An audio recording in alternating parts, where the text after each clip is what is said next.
Recording के message की screenshot. Yes ma'am.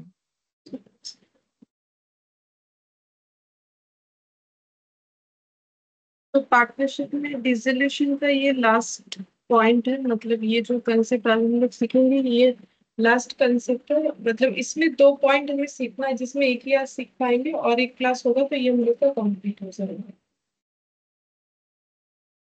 तो हेडिंग करना है हमें पीस मील डिस्ट्रीब्यूशन।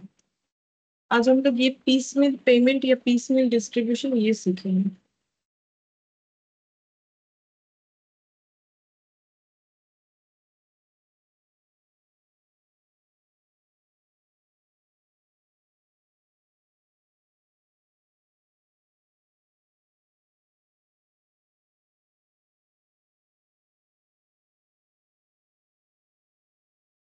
तो पीस मील डिस्ट्रीब्यूशन जो है ये 2 मेथड होता है इसके अंदर, मैक्सिमम लॉस मेथड,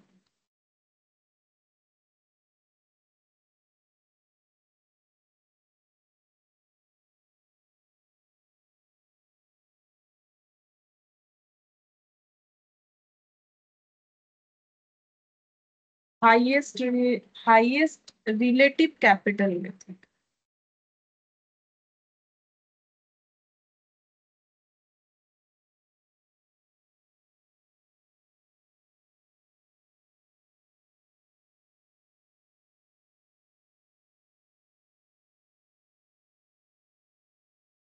अच्छा, तो आज हम लोग ये वाला पढ़ेंगे मैक्सिमम लॉस मेथड, और नेक्स्ट थिंग हम लोग हाईएस्ट रिलेटिव कैपिटल मेथड सीखेंगे। तो पीस मील डिस्ट्रीब्यूशन का मतलब क्या है? पीस इसीलिए नाम पीस रखा गया है क्योंकि जब डिसोल्यूशन होता है तो कंपनी, मतलब पार्टनरशिप का, कंपनी बोल रहे पार्टनरशिप का जो एसेट है वो आज बोलने से आज नहीं बिक जाता है। ठीक है, डिपेंड करता है कि कैसा एसेट है, मार्केट में कोई लेने वाला है कि नहीं। तो एसेट बिकने में टाइम लगता है, 1 साल भी लग सकता है, 2 साल, 5 साल, या उससे ज्यादा भी लग सकता है, कम भी लग सकता है।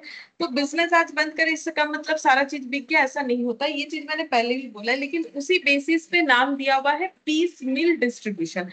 मतलब क्योंकि धीरे धीरे एसेट बिकता है तो धीरे धीरे हमारे पास, मतलब प्रैक्टिकली पैसा आता है। हम लोग अकाउंट्स में जो भी ट्रीटमेंट क्यों ना कर दे कि बिजनेस बंद करना है, बुक्स ऑफ अकाउंट्स खाली कर दिया, सब कर दिया, बट वो तो पेन पेपर में हुआ।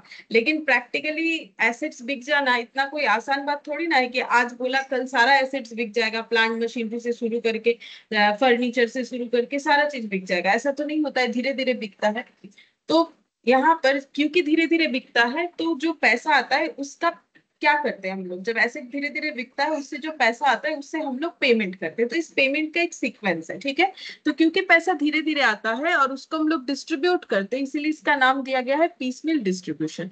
अब ये डिस्ट्रीब्यूशन 2 मेथड से होता है, मैक्सिमम लॉस और highest relative capital method. Question हमें मेथड बता देगा, जो मेथड बोलेगा हमें उस मेथड से क्वेश्चन को सॉल्व करना पड़ेगा।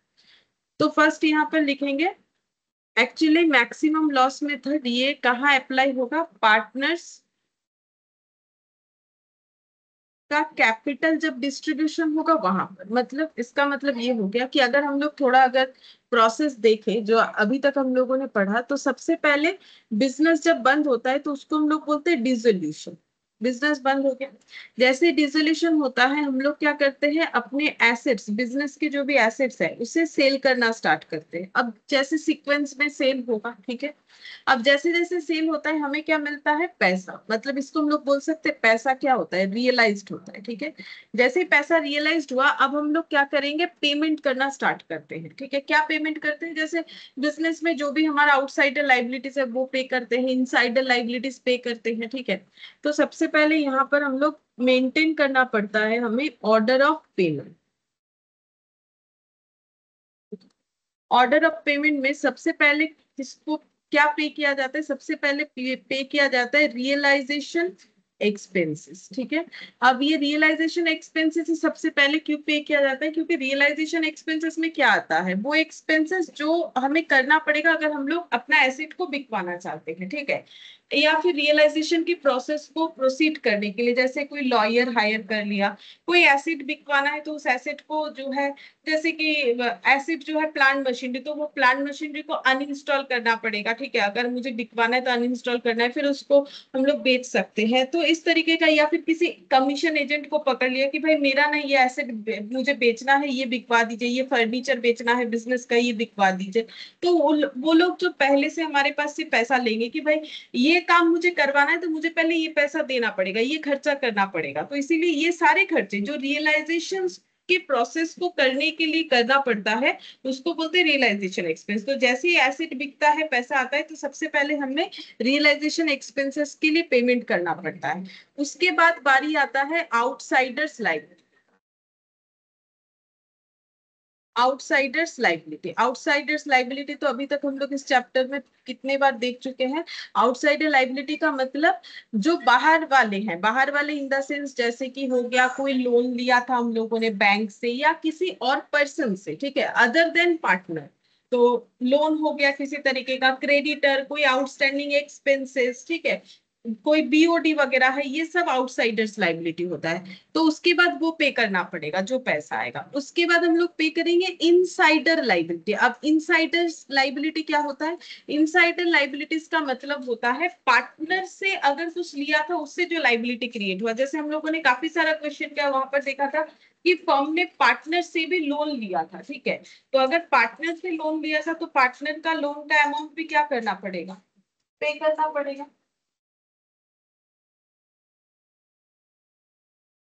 ठीक है। तो फिर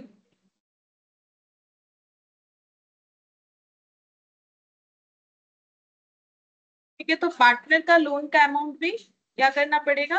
पे करना पड़ेगा। तो ये हो गया इनसाइडर्स लाइबिलिटी, अगर पार्टनर से कोई हम लोगों ने लाइबिलिटी लिया, ये सब पे करने के बाद अगर हमारे पास पैसा बचता है तो उसे हम लोग बोलते हैं पार्टनर्स। उसके बाद पार्टनर्स का कैपिटल हम लोग पे ऑफ करेंगे, ठीक है, पार्टनर्स का कैपिटल हम लोग पे ऑफ कर देंगे। तो इस सीक्वेंस में हमें क्या करना पड़ेगा? एसेट से जो भी रियलाइज होता है इस सीक्वेंस में पे ऑफ करना पड़ेगा। पहले रियलाइजेशन एक्सपेंसेस, उसके बाद आउटसाइडर लाइबिलिटी, उसके बाद इनसाइडर लाइबिलिटी, उसके बाद कुछ बचा तो पार्टनर्स के कैपिटल को पे ऑफ करें। अब पार्टनर्स का जो कैपिटल है उसे पे ऑफ करने के लिए हमें मैक्सिमम लॉस मेथड फॉलो करना पड़ेगा। तो एक्चुअली इसमें दो मेथड फॉलो करेंगे, मैक्सिमम लॉस मेथड भी और हाईएस्ट रिलेटिव कैपिटल मेथड भी। अब जो फर्म जो फॉलो करता है उस हिसाब से हमें क्वेश्चन दे देगा, ठीक है। तो मैक्सिमम लॉस मेथड फॉलो करके हम लोग पार्टनर्स कैपिटल को पे ऑफ कर सकते हैं, या फिर highest relative capital method follow करके हम लोग पार्टनर्स को पे कर सकते हैं, ठीक है। तो अभी हमें क्या सीखना है? अभी हमें ये सीखना है कि हम लोग इसका मतलब पार्टनर्स कैपिटल जो पे ऑफ करेंगे इसमें मैक्सिमम लॉस मेथड कैसे एप्लीकेबल होगा। बेसिकली ये पूरा ऑर्डर ऑफ पेमेंट ही हम लोग देखेंगे। तो इस चीज को समझाने के लिए हम पहले एक एग्जाम्पल लेंगे, फिर उसके बाद से हम लोग क्वेश्चन देखेंगे कि कैसा क्वेश्चन है। पहले हम एक एग्जाम्पल से ये बताएंगे कैसे।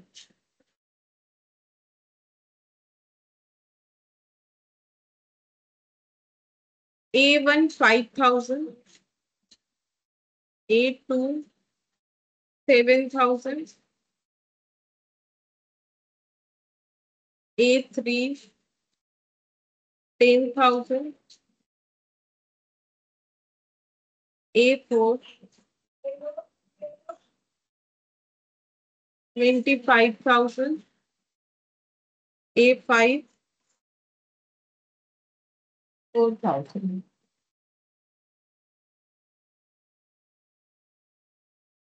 Resolution expenses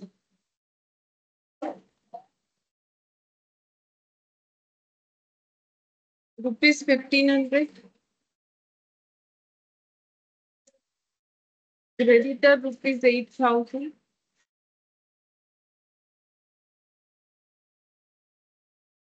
partners loan 2,500, partners capital A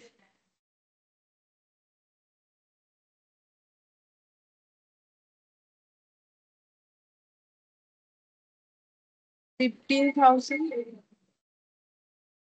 25,000, 25,000। Profit sharing ratio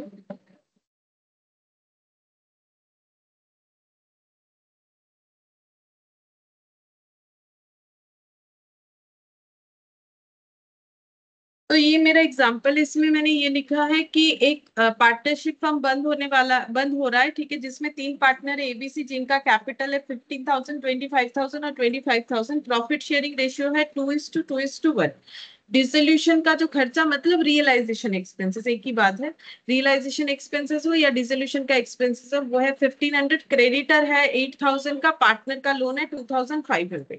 और A1, A2, A3, A4, A5 क्या दिया हुआ है, ये दिया हुआ है एसेट का रियलाइजेशन, ठीक है। तो एक्चुअली क्वेश्चन में ना हमें डेट भी बता देता है कि इस तारीख को ये एसेट बिका, उस तारीख को वो एसेट बिका। तो मैंने क्या किया, एसेट का नाम इस तरीके से दिया, A1, A2, A3, A4, A5। और ये क्वेश्चन में मुझे मतलब ये फॉलो करना है हम लोगों को कि A1 वाला एसेट पहले बिका, उसके बाद A2 बिकेगा, उसके बाद A3 बिकेगा, उसके बाद A4 और उसके बाद A5, ऐसे करके एजम्पशन, ठीक है।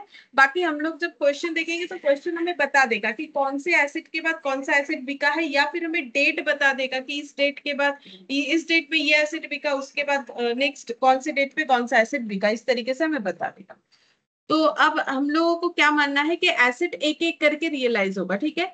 तो सबसे पहले हम लोगों को एसेट बेच के क्या मिलेगा, सबसे पहले हम लोगों को एसेट बेच के मिलेगा A1 से 5,000, ठीक है। तो जैसे ही 5,000 मिलेगा, हमें ऑर्डर ऑफ पेमेंट फॉलो करना है। तो सबसे पहले हम लोग क्या पे करेंगे, रियलाइजेशन एक्सपेंसेस। तो कैसे लिखेंगे, तो एक जगह पे ही सारा चीज दिखाया भी जा सकता है या अलग अलग भी कहते हैं, हम पहले अलग अलग करके दिखाते हैं और एक क्वेश्चन में एक साथ करके भी दिखा सकते हैं, मतलब दो तरीके से प्रेजेंटेशन होता है। तो हम लोगों को अगर ऐसा क्वेश्चन दे देगा और बोलेगा कि अप्लाई मैक्सिमम लॉस मेथड, तो हम लोग सबसे पहले ऐसे लिखेंगे, रियलाइजेशन फ्रॉम एसेट वन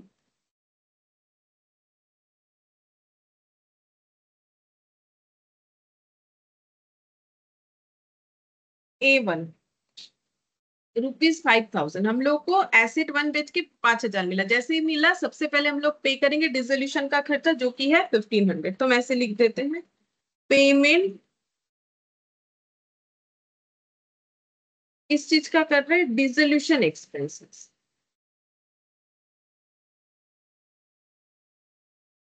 कितना दिया हुआ है, 1,500। तो जैसा हमें क्वेश्चन बोलेगा, ठीक है, मैंने अपने हिसाब से एग्जाम्पल लिया।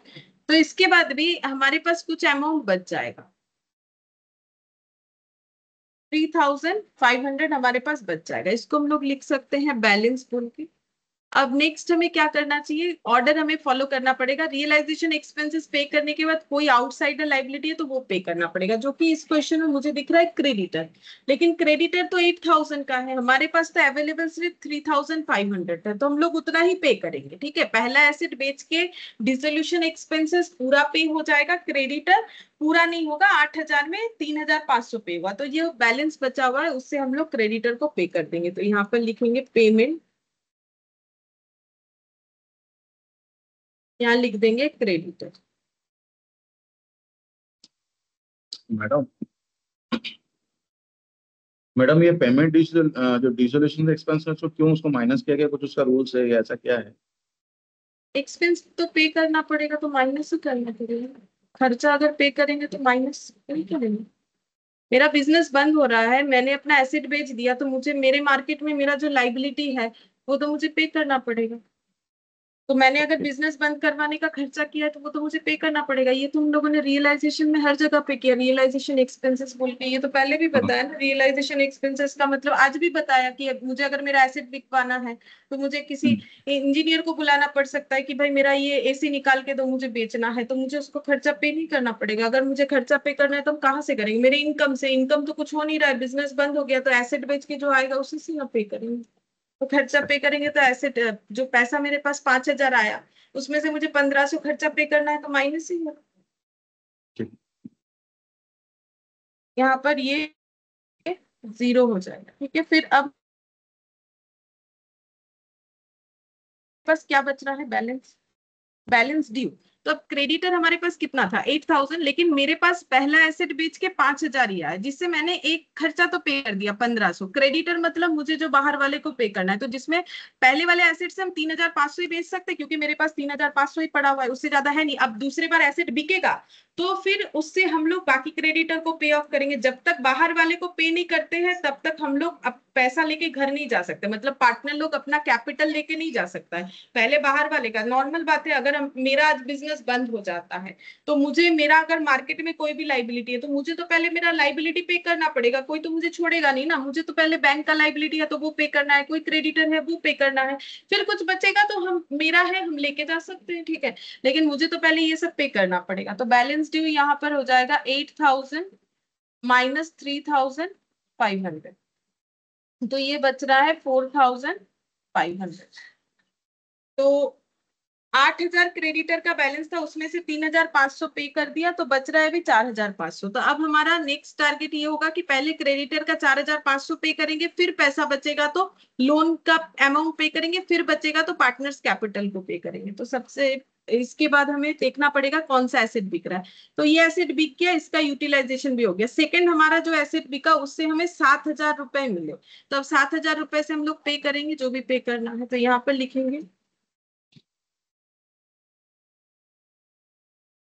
Realisation from asset to. तो एसेट टू से रियलाइज हुआ है हमारे पास 7,000 रुपए। अब क्या हम लोग इससे अपना बचा हुआ क्रेडिटर पे कर सकते? बिल्कुल के पे कर सकते, क्योंकि मेरे पास 7,000 है, मुझे पे करना है, किसी को 4,500, तो हम कर सकते हैं। तो यहाँ पर हो जाएगा पेमेंट, क्रेडिटर को पेमेंट करता है। क्रेडिटर को हम लोग पूरा ही दे सकते हैं, मेरे पास 7,000 है, मुझे देना था उनको 4,500, ठीक है। तो ये हो जाएगा, और इसके बाद भी पैसा बच भी जाएगा कुछ हमारे पास। तो पैसा कितना बच रहा है 2,500। अब इस पैसे को क्या कर सकते हैं, देखते हैं नेक्स्ट मुझे क्या और पे करना चाहिए था। तो नेक्स्ट मुझे दिख रहा है कि पार्टनर का लोन। तो ये सब आउटसाइडर लाइबिलिटी हो गया, जिसमें से डिसोल्यूशन एक्सपेंसेस कोई लाइबिलिटी नहीं होता है। डिसोल्यूशन एक्सपेंसेस, डिसोल्यूशन करवाने का खर्चा, तो वो तो सबसे पहले पे करना पड़ेगा। अगर हम एसी को अनइंस्टॉल करवाने का खर्चा ही नहीं पे करेंगे तो मेरा एसी बिकेगा कैसे? तो पहले तो वो करना पड़ेगा। और ये क्रेडिटर तो मेरा लाइबिलिटी था बिजनेस का, बिजनेस बंद हो रहा है तो जिससे मैंने माल वाल खरीदा होगा, ठीक है, तो वो मुझे बोलेगा कि भाई मेरा पैसा दे दो, बिजनेस बंद हो रहा है। जैसे ही उसको पता चलेगा बिजनेस बंद हो रहा है वो तो अपना पैसा मांगेगा। तो हम लोगों ने वो भी दे दिया, ठीक है, एसेट बेच के। अब पार्टनर, अब आ गया इनसाइडर लाइबिलिटीज, ठीक है। तो इनसाइडर लाइबिलिटीज में सबसे पहले कैपिटल जो है वो भी लाइबिलिटी होता है, लेकिन वो ओनर्स इक्विटी होता है। तो पहले पार्टनर से अगर कोई लोन लिया है, कोई भी पार्टनर से, मैंने यहाँ नाम दिया है, कोई भी पार्टनर का नाम तो दिया हुआ रहेगा क्वेश्चन में जिससे लोन लिया गया। तो पार्टनर का लोन है 2,500, तो वो हमें पे करना पड़ेगा सबसे पहले। तो बैलेंस बचा हुआ है 2,500, और हमें चाहिए भी 2,500 पार्टनर का लोन पे करने के लिए। तो हम लोग यहाँ पर लिख देंगे पेमेंट पार्टनर्स लोन 2,500। तो पार्टनर का लोन 2,500 पे ऑफ हो गया। अब हमारे पास जो है ये इतना तक का सारा खर्चा हम लोगों ने पे कर दिया बिजनेस का एसेट बेच के। ये दोनों एसेट बेच के, मतलब ये दो एसेट बेच के ये दो अमाउंट मिला, जिससे हमारा ये सारा खर्चा पे हो गया। अब, और अब क्या करना है, अब पार्टनर्स का कैपिटल इतना इतना इतना है। तो बिजनेस बंद हो रहा है तो पार्टनर अपना कैपिटल लेके जाना चाहेगा, लेकिन हमें देखना है कि ये कैपिटल का डिस्ट्रीब्यूशन कैसे होगा। उसमें हमें ये मेथड का अप्लाई करना है, मैक्सिमम लॉस मेथड, जो कि सीखने वाला चीज है। बाकी ये तो नॉर्मल चीज है, ठीक है। इसमें रूल्स लगेगा, और ये तो कोई रूल्स नहीं है, ये नॉर्मल मतलब लाइफ का नॉर्मल प्रोसेस है। इसमें तो कोई रूल्स नहीं लग रहा है कि हमारा ये खर्चा पे करना है, ये खर्चा पे करना है। तो नॉर्मल है, पे करेंगे तो हमारा माइनस ही होगा, इसमें से एक्सपेंसेस जो है हट जाएगा। जो लाइबिलिटी पे करेंगे तो पैसा कम होगा, लोन का अमाउंट पे करेंगे तो ऑब्वियसली पैसा कम हो जाएगा। और अब कैपिटल को कैसे डिस्ट्रीब्यूट करना है, उसके लिए अगर हम लोग मैक्सिमम लॉस मेथड फॉलो करते देन ये कैसे होगा। अब इसमें थोड़ा जगह ज्यादा चाहिए होगा, हम लोग ऐसे टेबल बना के करना पड़ेगा, टेबल फॉर्मेट में। तो यहाँ पर हम लिखेंगे पर्टिकुलर्स, ये इसी फॉर्मेट में करना पड़ेगा। पर्टिकुलर्स पार्टनर ए, पार्टनर बी और पार्टनर सी, और यहाँ पर टोटल रुपीस, रुपीस, रुपीस। अच्छा, सबसे पहले कैपिटल का बैलेंस लिखेंगे।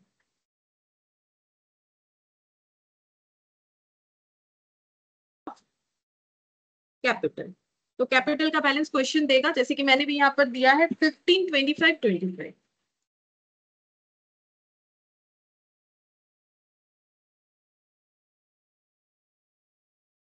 65,000 टोटल कैपिटल इतना। अब हमें ये समझना पड़ेगा कैसे करके होगा, मतलब जो प्रोसेस है बेसिकली वो फॉलो करना पड़ेगा, उसका भी लॉजिक हम बता देंगे, लेकिन इसी प्रोसेस में करना है, इसी तरीके से मेथड बना हुआ है, क्योंकि मेथड ऑलरेडी बना हुआ है तो हमें वो फॉलो करना पड़ेगा। ठीक है, तो कैसे करके होगा, सबसे पहले हम लोग ये देखेंगे कि पार्टनर का टोटल कैपिटल का अमाउंट बन रहा है तीनों का मिला के 65,000। तो सीधा बात है, हमें चाहिए 65,000, तब जाके हम लोग पार्टनर का ये कैपिटल का अमाउंट पे कर सकते हैं। मतलब बिजनेस बंद हो रहा है, तो अब बिजनेस बंद हो रहा है तो हम लोगों का जो भी लाइबिलिटी था, हम लोगों ने दो एसेट बेच के, एसेट 1 और एसेट 2 ये दो भी किया, ये दोनों बेच के हम लोगों ने आउटसाइडर लाइबिलिटी और पार्टनर्स लोन यानी एक इनसाइडर लाइबिलिटी पे कर दिया। अब कैपिटल पे करना है। अब हम लोग अगर ऐसे सोचेंगे कि मेरे पास तो 10,000, 25,000 और 4,000 यानी कि 35 और 4 39,000 है, तो ये 39,000 हम दे सकते हैं आउट ऑफ 65,000। लेकिन ऐसा नहीं होगा। क्यों नहीं होगा? क्योंकि एसेट एक एक करके बिकेगा। ये तो क्वेश्चन है तो मैंने तीनों ही लिखा है, क्योंकि अब प्रैक्टिकली थोड़ी ना हो रहा है यहाँ पर, मतलब हम तो वो प्रैक्टिकली थोड़ी ना करके बता सकते हैं। तो एसेट ये जो बिक रहा है ना, मतलब जब प्रैक्टिकली होता है तो ऐसे कि A1 बिका, तब तक हमें पता नहीं कि ये सब हमें बिकेगा भी नहीं बिकेगा या कितने में बिकेगा। फिर A2 बिक गया, मतलब उसके बाद कोई एसेट बिका, आफ्टर दैट ये बिका। तो अभी ना हमें इसके बारे में कुछ भी नहीं पता है कि ये एसेट बिकेगा नहीं बिकेगा, कितने में बिकेगा। तो जब हमारा सारा आउटसाइडर और इनसाइडर लाइबिलिटी पे हो गया, इसके बाद हम लोग देख रहे हैं हमारा जो नेक्स्ट एसेट बिका है उससे हमें 10,000 रिकवर हुआ है। ठीक है, बाकियों का अभी हमें नहीं पता, लेकिन क्वेश्चन में तो हमें दे देगा ना, क्वेश्चन तो हमें दे ही देगा, उसके साथ डेट दे देगा। जैसे अगर हम लोग मान लेते हैं कि इसमें अगर कोई डेट ही दे देते हैं, जैसे कि आज कितना तारीख है, 13 जून है, तो हम इसको दे देते हैं 10/6, 11/6, 12/6, 13/6। ठीक है, और ये हम दे देते हैं 14, मतलब ये नेक्स्ट दिन का। ठीक है, तो ऐसे करके अगर हम लोग लिख लेते हैं, अब ये हमारा ट्रांजैक्शन मान लेते हैं हम लोग 10 तारीख को जब ट्रांजैक्शन रिकॉर्ड करें, तो हमें क्या पता 11 तारीख को कौन सा एसेट बिकेगा। ठीक है, तो वही बात हम कहना चाह रहे हैं। तो ये डेट का कोई जरूरत नहीं, क्वेश्चन हमें देगा, मैंने अभी डेट हटा दिया। ठीक है, चाहे तो दे सकते हैं, बट फिर मुझे एक बार चेक करना पड़ेगा आगे पीछे हो गया ना, क्योंकि ये उसके बाद वाला डेट आ गया। तो ये जो है 10,000 का अभी हमारे पास एसेट बिका है, तो 65,000 में से हम सिर्फ 10,000 ही दे सकते हैं। ठीक है, मतलब पार्टनरशिप में जो 3 पार्टनर है वो ये देख रहे हैं कि हम लोगों ने सारा लाइबिलिटी पे कर दिया, आउटसाइडर इनसाइडर। अब जो 65,000 हमारा टोटल कैपिटल वैल्यू है, उससे अभी हमें सिर्फ 10,000 ही मिल सकता है। तो फिर लॉस कितना होगा, क्योंकि यहाँ का प्रोसेस जो है वो समझना है। मेथड का नाम है मैक्सिमम लॉस मेथड। तो यहाँ पर हमें लॉस देखना पड़ता है जब हम लोग पार्टनर का कैपिटल डिस्ट्रीब्यूट करते हैं। तो मैक्सिमम लॉस कितना हो जाएगा, मैक्सिमम लॉस तो मुझे चाहिए था 65,000, लेकिन मेरे पास अभी अवेलेबल है ओनली 10,000। ठीक है, मुझे पे करने के लिए 65,000 चाहिए था, तो हम पार्टनर का पूरा कैपिटल का अमाउंट दे देते, लेकिन मेरे पास एसेट बेच के सिर्फ 10,000 आया। तो अगर इसके बाद कोई एसेट ना बिका, क्योंकि वो तो फ्यूचर का बात है, मुझे नहीं पता एसेट बिकेगा कि नहीं बिकेगा, कितने में बिकेगा, अगर नहीं बिका तो इस सिचुएशन में मैक्सिमम लॉस जो है वो बन जाता है 55,000। ठीक है, वो इधर लिख दिया मैंने, इधर टोटल में लिख दिया, मैक्सिमम लॉस बन जाएगा 55,000। तो इस मेथड में हमें मैक्सिमम लॉस फाइंड आउट करना है कि मुझे 65,000 पे करना था, लेकिन मेरे पास अभी बस 10,000 ही है, तो इसके आगे अगर हम कभी पे ना कर पाए तो फिर मेरा मैक्सिमम लॉस हो जाएगा 55,000। इस मेथड से हमें चलना है। अब ये लॉस को पार्टनर लोगों में डिस्ट्रीब्यूट करना पड़ेगा। कौन से रेशियो में डिस्ट्रीब्यूट करेंगे, जो हमारा प्रॉफिट शेयरिंग रेशियो गिवन होगा, यानी 2:1 में डिस्ट्रीब्यूट करना पड़ेगा। तो 2:1 में 55,000 को हमें डिस्ट्रीब्यूट करना पड़ेगा। तो ये 5 से डिवाइड करके 11,000, यानी 22,000, 22,000 और ये हो जाएगा 11,000। ठीक है, तो मैक्सिमम लॉस ढूंढ लेंगे। अब इसके बाद नेक्स्ट स्टेप हमें क्या करना पड़ेगा, ये बैलेंस करना पड़ेगा। ठीक है, तो यहां पर बैलेंस करते देखते कितना आता है। तो ये लॉस है तो नेगेटिव में रहेगा। ठीक है, नेगेटिव यानी ब्रैकेट में दिखाना पड़ेगा। अच्छा, तो अब ये 15,000 पॉजिटिव, 22,000 नेगेटिव, तो एडजस्ट करने के बाद आता है 7,000 और आंसर मेरा नेगेटिव में आएगा। सिंपल मैथ्स का रूल्स, ये ज्यादा वैल्यू है ये कम वैल्यू है तो नेगेटिव में वैल्यू आएगा। यहाँ पर 3,000 पॉजिटिव वैल्यू आएगा और यहाँ पर आ जाएगा ये 14,000 पॉजिटिव वैल्यू आ गया। ठीक है, अब इसको लिखेंगे क्या, तो अब यहाँ पर लिखते हैं इसको, यहाँ पर लिखेंगे, हम समझाते क्यों लिख रहे हैं। नेट पेएबल और रिकवरेबल बताते हैं। तो एक्चुअली हम ये मेथड इस तरीके से बना हुआ है, ऐसा बोला जा रहा है कि 15,000 पार्टनर को देना है। हम एक पार्टनर से पहले समझा देते हैं, सभी पे वही चीज ही लागू होगा। एक्चुअली रूल्स ये हो गया कि ए को अपने कैपिटल का कितना मिलना चाहिए, बिजनेस से 15,000 मिलना चाहिए, लेकिन अभी कितना रिकवर ए को मिलेगा, तो क्योंकि पैसे का शॉर्टेज है तो वो देखा जाए तो उसे टोटल लॉस 55,000 और ए का इंडिविजुअल लॉस 22,000 होगा अगर फ्यूचर में इसके बाद कोई एसेट नहीं बिका आफ्टर दिस 10,000। ठीक है, तो ए को इतना लॉस बेयर करना पड़ेगा, ये इसका मतलब होता है। लेकिन हम लोग ए को लॉस बेयर कर रहे ऐसा बोल नहीं सकते, मतलब ये मेथड ऐसे दिया हुआ है कि इस तरीके से कैलकुलेट करना पड़ेगा, बट इसका लॉजिक ऐसा हम लोग बोल सकते हैं कि फर्म के तरफ से बोलेंगे। हम लोग कैसे समझेंगे, फर्म की तरफ से, फर्म को ए को 15,000 पे करना है, बी को 15,000 पे करना है, सी को 25,000 पे करना है। अगर पैसा अवेलेबल हुआ तो इन तीनों पार्टनर को इतना अमाउंट पे करना है। लेकिन हम लोग इनको जो है बोल रहे हैं कि अगर हम लोग आगे जाके पे ना कर पाए तो आप लोगों को इतना इतना लॉस बेयर करना पड़ेगा, तो ये लॉस बेयर करना पड़ेगा। तो लॉस बेयर करने का मतलब हो गया कि 22,000 यहाँ पर ए को बेयर करना है, बी को 22,000 और सी को 11,000 लॉस बेयर करना पड़ेगा। तो नेट क्या हो जाएगा, मतलब ए से पेबल इतना, रिसीवेबल इतना, मतलब हम लोग बोल सकते हैं कि भाई 22,000 आप लेके आओ, तो फिर इसका मतलब नेट कितना हो जाएगा 7,000। ये क्या निकल के आ गया, रिसीवेबल, ये पेबल और ये पेबल निकल के आ गया।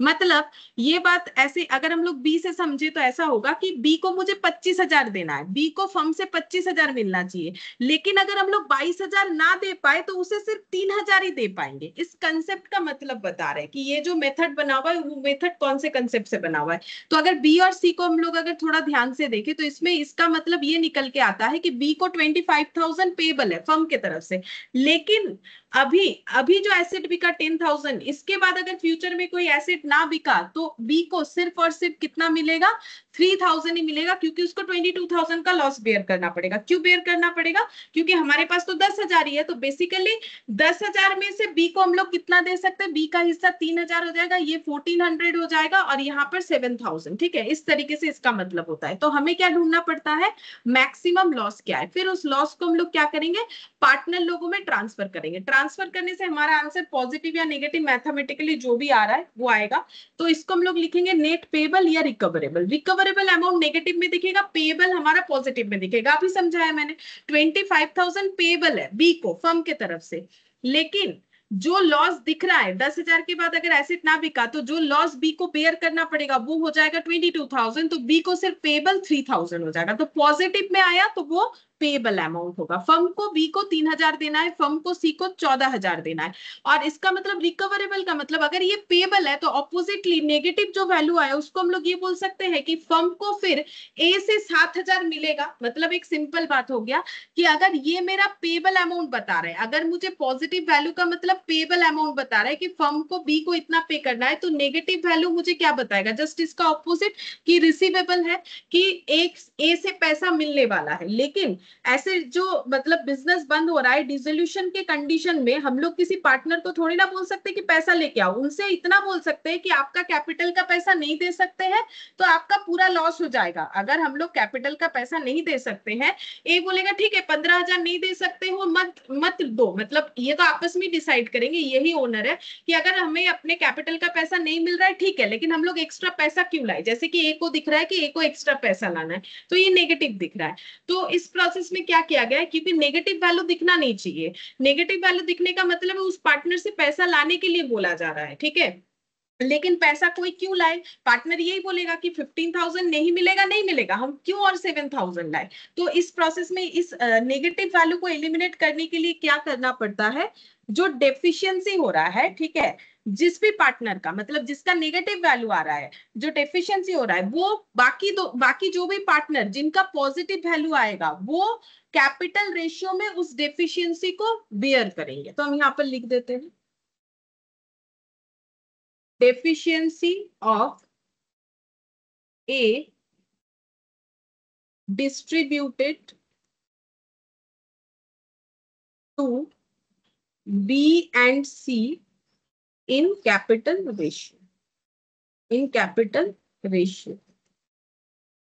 तो B और C का कैपिटल रेशियो कितना है, 25,000 कैपिटल है, यानी 1:1 हो जाएगा, 1:1 में शेयर करना पड़ेगा। तो 7,000 को अगर हम लोग 1:1 में डिवाइड करेंगे तो ये हो जाएगा 3,500 और 3,500, क्योंकि नेगेटिव वैल्यू डिस्ट्रीब्यूट हो रहा है तो यहाँ नेगेटिव दिखेगा, और ये वैल्यू डिस्ट्रीब्यूट हो जाएगा तो ये कैंसिल आउट हो जाएगा। किसी का 7,000 का नेगेटिव अगर कोई और ले रहा है तो उसका तो जीरो हो जाएगा। जीरो करने के लिए मैंने यहाँ पर पॉजिटिव में 7,000 लिख दिया। अब बी का फिर से क्या दिख रहा है, 500 नेगेटिव, और यहाँ पर दिखेगा जो है 10,500 पॉजिटिव, ठीक है, फिर से नेगेटिव आ गया। अब नेगेटिव आने का मतलब ही उस पार्टनर को पैसा लाने के लिए बोला जाएगा, लेकिन कोई भी इस हालत में पैसा नहीं लाएगा, लाना भी नहीं चाहिए, बिजनेस बंद हो रहा है। अगर कैपिटल का पैसा नहीं दे सकते हो मत दो, पैसा क्यों लेके आए हो, ठीक है। तो जब तक नेगेटिव वैल्यू दिखता जाएगा तब तक ये प्रोसेस जो है रिपीट होता जाता है, ठीक है, जब तक नेगेटिव वैल्यू दिखेगा तब तक ये डेफिशिएंसी डिस्ट्रीब्यूशन का प्रोसेस रिपीट होता जाएगा। अब फिर से नेगेटिव दिखा तो ये नेगेटिव वैल्यू कौन जो है डिस्ट्रीब्यूट कर लेगा अपने अंदर, तो एक ही पार्टनर है पॉजिटिव वाला सी, तो सी उसे जो है डिस्ट्रीब्यूट करेगा। तो यहां पर लिखेंगे deficiency of C distributed to B, sorry distributed to C हो जाएगा, सी पे डिस्ट्रीब्यूट हो जाएगा। तो कितना हो जाएगा, ये 500 पॉजिटिव हो जाएगा, यहाँ पर 500 नेगेटिव डिस्ट्रीब्यूट हो जाएगा। तो वैल्यू कितना आ जाएगा, जीरो, ये जीरो आ जाएगा, और यहाँ पर हो जाएगा 10,000, ठीक है। अब इसका मतलब ये 10,000 इसका पॉजिटिव आ गया, और बाकी जिनका भी नेगेटिव था वो सारा एलिमिनेट हो गया, तो हमारे पास एट लास्ट एक पार्टनर का पॉजिटिव वैल्यू हमें मिल गया। तो अब ये 6 नंबर में लिखेंगे अमाउंट, ये जिसका पॉजिटिव दिखता है उसको हमें उतना अमाउंट पे करना है, तो यहाँ पर हो जाएगा अमाउंट पेड टू सी, क्योंकि ये सी को दिख रहा है, हम लोग सी को 10,000 रुपए देंगे, और आराम से दे सकते हैं। कैसे, क्योंकि हमारे पास एसिड बेच के आया कितना था, 10,000 ही तो आया था, तो हम लोग 10,000 रुपए दे सकते हैं। किसको दे रहे हैं, सी को दे रहे हैं। तो ये मेथड करने का जरूरत क्या पड़ा, अब 10,000 हमारे पास है तो ये 10,000 मिलना किसको चाहिए, तो ये मेथड हमें बता रहा है कि 10,000 मिलना किसको चाहिए, पहले सी को मिलना चाहिए। कैसे, ये मैक्सिमम लॉस को डिस्ट्रीब्यूट करते हुए हम लोगों ने देखा कि वो सी को मिलना चाहिए। अब ये सी को क्यों मिला, क्योंकि इसने बाकियों का लॉस देखो डिस्ट्रीब्यूट किया, ए का भी किया, आखिर में बी का भी किया, तो उसके बाद इसको ये मिला। तो ये मेथड इस तरीके से होगा, अभी खत्म नहीं हुआ, अभी रिपीट होगा, ठीक है, सेम इसी तरीके से। तो हम फिर से बता देते हैं, पहले क्या करना है, हमें जितने भी पार्टनर्स है सभी का कैपिटल का टोटल लिख देना है। फिर हमें चेक करना है कि इस सिचुएशन में हमारे पास कौन सा एसेट रियलाइज्ड हुआ। तो हम लोगों ने देखा कि एसेट 3 रियलाइज्ड हुआ। अब इसको हमें भूल जाना है कि ये रियलाइज्ड होगा या नहीं होगा, वो हमें नहीं पता है। प्रैक्टिकली अगर सोचे तो हमें नहीं पता है, अभी तो यही बिका है। तो हमें ये सोचना है कि अगर आगे जाके और कोई एसेट ना बिका तो हमारा कितना लॉस हो सकता है। तो हमारा पेएबल है 65,000 फर्म का, फर्म के पास अवेलेबल है ओनली 10,000, तो मैक्सिमम लॉस हो सकता है कितना, 55,000। 65 में से देना है, उसमें से 10,000 दे सकते हैं, तो 55,000 का हमारा लॉस होगा। अब ये लॉस कौन बेयर करेगा, पार्टनरशिप में सारा प्रॉफिट लॉस पार्टनर बेयर करता है। तो ये डिस्ट्रीब्यूट हो गया कौन से रेशियो में, प्रॉफिट शेयरिंग रेशियो में, 2:2:1 मैंने ऊपर पीएसआर लगाया था तो उसी में मैंने डिस्ट्रीब्यूट कर दिया। अब डिस्ट्रीब्यूट करते वक्त हम लोगों को यहाँ पर जब हम लोगों ने बैलेंस किया, सिंपल मैथमेटिकल प्रोसेस में कर लिया, 15,000 से 22,000 का नेट किया, 7,000, 25 और 22 का 3,000, 25 और 11 का 14,000। अब आंसर पॉजिटिव में आएगा कि नेगेटिव, उसमें भी हम लोग नॉर्मल मैथ्स का प्रोसेस लगा सकते हैं। जैसे कि यहाँ पर ये ज्यादा बड़ा वैल्यू है तो ये प्लस है तो यहाँ पर भी प्लस आएगा, ये प्लस है तो यहाँ पर भी प्लस आएगा, ये प्लस है ये माइनस है क्योंकि 22,000 ज्यादा है तो माइनस हो जाएगा। और अगर अकाउंट्स का मेथड लगाए तो भी चलेगा, जैसे कि पार्टनर्स का जितना भी कैपिटल है सब क्रेडिट होता है, ठीक है। अब लॉस है तो डेबिट होगा, डेबिट होगा। अब आंसर मेरा कैसे आया, क्योंकि मेरा क्रेडिट वैल्यू ज्यादा है तो ये क्रेडिट और ये मेरा डेबिट हो गया। और कैपिटल का क्रेडिट बैलेंस मतलब मिलने वाला है, कैपिटल का डेबिट बैलेंस मतलब उससे पैसा कटने वाला है। तो ए से हम लोग 7,000 काट लेंगे। अब ए तो बोलेगा भाई क्यों काट रहे हो, ठीक है, मतलब एक ए से पैसा काटना नहीं चाहिए, क्यों नहीं चाहिए, क्योंकि ए तो वैसे ही बैठा है कि भाई मुझे अगर 15,000 फर्म से मिले तो ठीक है, ना मिले तो हम लॉस मान के चले जाएंगे, हम एक्स्ट्रा 7,000 क्यों लाए, ऐसा तो नहीं होना चाहिए। तो इस मेथड में इस चीज को एलिमिनेट करने के लिए क्या प्रोसेस लाया गया है कि जब तक किसी भी पार्टनर का नेगेटिव बैलेंस रहेगा तब तक किसी को भी पे नहीं किया जाएगा, पहले नेगेटिव सारे बैलेंस को हमें हटाना है। तो हटाने का प्रोसेस क्या है, जो भी पार्टनर का नेगेटिव बैलेंस आएगा उस नेगेटिव वैल्यू को बाकी जो भी पार्टनर का पॉजिटिव वैल्यू है उनमें डिस्ट्रीब्यूट कर देना है उनके कैपिटल रेशियो से। तो हम लोगों ने 7,000 को डिस्ट्रीब्यूट कर दिया जो पार्टनर पॉजिटिव थे उनमें उनके कैपिटल रेशियो से, जो कि 1:1 है। मैंने वही लिखवा दिया है जो प्रोसेस में लिखा है, या फिर ऐसे करके लिखना भी पड़ेगा, deficiency of A distributed to B and C in capital ratio, ठीक है। ऐसे करते करते ए का तो 0 आ गया, मतलब नेगेटिव नहीं आना चाहिए, बट बी का फिर से नेगेटिव आ गया। तो सेम वही प्रोसेस दोहराना है कि बी का जो डेफिशिएंसी है वो कौन बेयर करेगा, जो भी पॉजिटिव पार्टनर रहेगा, मतलब जिसका भी अमाउंट कैपिटल का क्रेडिट में दिख रहा होगा। तो वो सी था, तो सी अकेला था तो सी को ही पूरा बेयर करना पड़ा। तो ऐसे करते करते ए का भी 0 हो गया, बी का भी 0 हो गया, बट सी का दिख रहा है 10,000, तो सी का 10,000 क्रेडिट बैलेंस, मतलब हम लोग सी को 10,000 पे करेंगे, जो कि आराम से कर सकते हैं क्योंकि इस सिचुएशन में हमारा एसेट रियलाइज्ड कितना हुआ था, 10,000 हुआ था, ठीक है। अब ये पहला चीज जो है इसी को फॉलो करते जाना है बार बार, ठीक है। अब ये हो गया मेरा 10,000। अब हम लोग फिर से क्या निकालेंगे, अब हमें क्या देखना है, क्या हमारा नेक्स्ट कोई एसेट बिक रहा है, बिल्कुल बिक रहा है 25,000। अब ये 25,000 देने के बाद अगर हम लोग ना और कुछ दे पाए तो हमारा कितना लॉस होगा वो फाइंड आउट करना है। तो अब लॉस कितना होगा कैसे निकालेंगे, क्या अभी भी हमें 65,000 ही पेबल है, नहीं, 65,000 में से तो हम लोगों ने सी को 10,000 पे कर दिया है। तो अब हमारा पेबल अमाउंट कितना है वो हमें निकालना है। तो हम लोग कैसे पता करेंगे, अब ये हम लोग लिखेंगे यहाँ पर 7th नंबर पॉइंट में, बैलेंस ऑफ कैपिटल, पार्टनर लोगों का कैपिटल का बैलेंस कितना है ये हम लोग लिखेंगे। तो पार्टनर लोगों का कैपिटल का बैलेंस कितना है, ए को 15,000 मिलने वाला था तो ए को तो हम लोगों ने कुछ भी पे नहीं किया, तो ए का नेगेटिव 22 आया तो उसको पॉजिटिव कर दिया, तो ए का एज इट इज रह गया, ए का 15,000 ही रह गया। अगर बी के तरफ से देखे, बी को 25,000 देना था, उनका नेगेटिव 22 हुआ, फिर उसके बाद पॉजिटिव 3,000 हुआ, फिर नेगेटिव 3,500 हो गया, फिर उसे पॉजिटिव किया गया और अल्टीमेटली 0 दिख रहा है, कुछ भी उनको पे नहीं किया गया, तो इनका जितना था उतना ही दिखेगा। लेकिन सी के केस में देखिए 25,000 पॉजिटिव था, 11,000 नेगेटिव आया, 14,000 पेबल आया, 3,500 उसमें से डिडक्ट होकर 10,500 पेबल आया, फिर उसमें से 500 डिडक्ट होकर 10,000 पेबल हो गया, तो 25,000 में से 10,000 पे हो गया, बचा कितना 15,000, ठीक है। तो यहाँ पर हम लोग लिखेंगे 15,000, ठीक है। ये थोड़ा मतलब लिखने का तरीका ऐसा है क्योंकि ये फॉर्मेट है, इस ये मेथड है ना, लॉ जैसा है, तो ये फॉर्मेट है, तो हमें यही फॉर्मेट फॉलो करना पड़ेगा, हम लोग अपने मन से कुछ कुछ भी फॉर्मेट नहीं लगा सकते हैं। तो यही मेथड हमें फॉलो करके करना है इसी तरीके से। तो ए का कुछ भी पे नहीं हुआ तो ए का 15,000 का कैपिटल 15,000 ही दिख रहा है, पे करना पड़ेगा, बी का 25,000 और सी का 10,000 क्योंकि पे हुआ तो उसका 15,000 दिख रहा है। तो अभी हम लोग अगर टोटल करें तो हमारा टोटल कैपिटल कितना बन रहा है पे करने के लिए, 15 15 30 30 और 25 हो जाएगा 55,000, ठीक है, 55,000 हो जाएगा। और हम लोग का इस सिचुएशन में मैक्सिमम लॉस कितना होगा,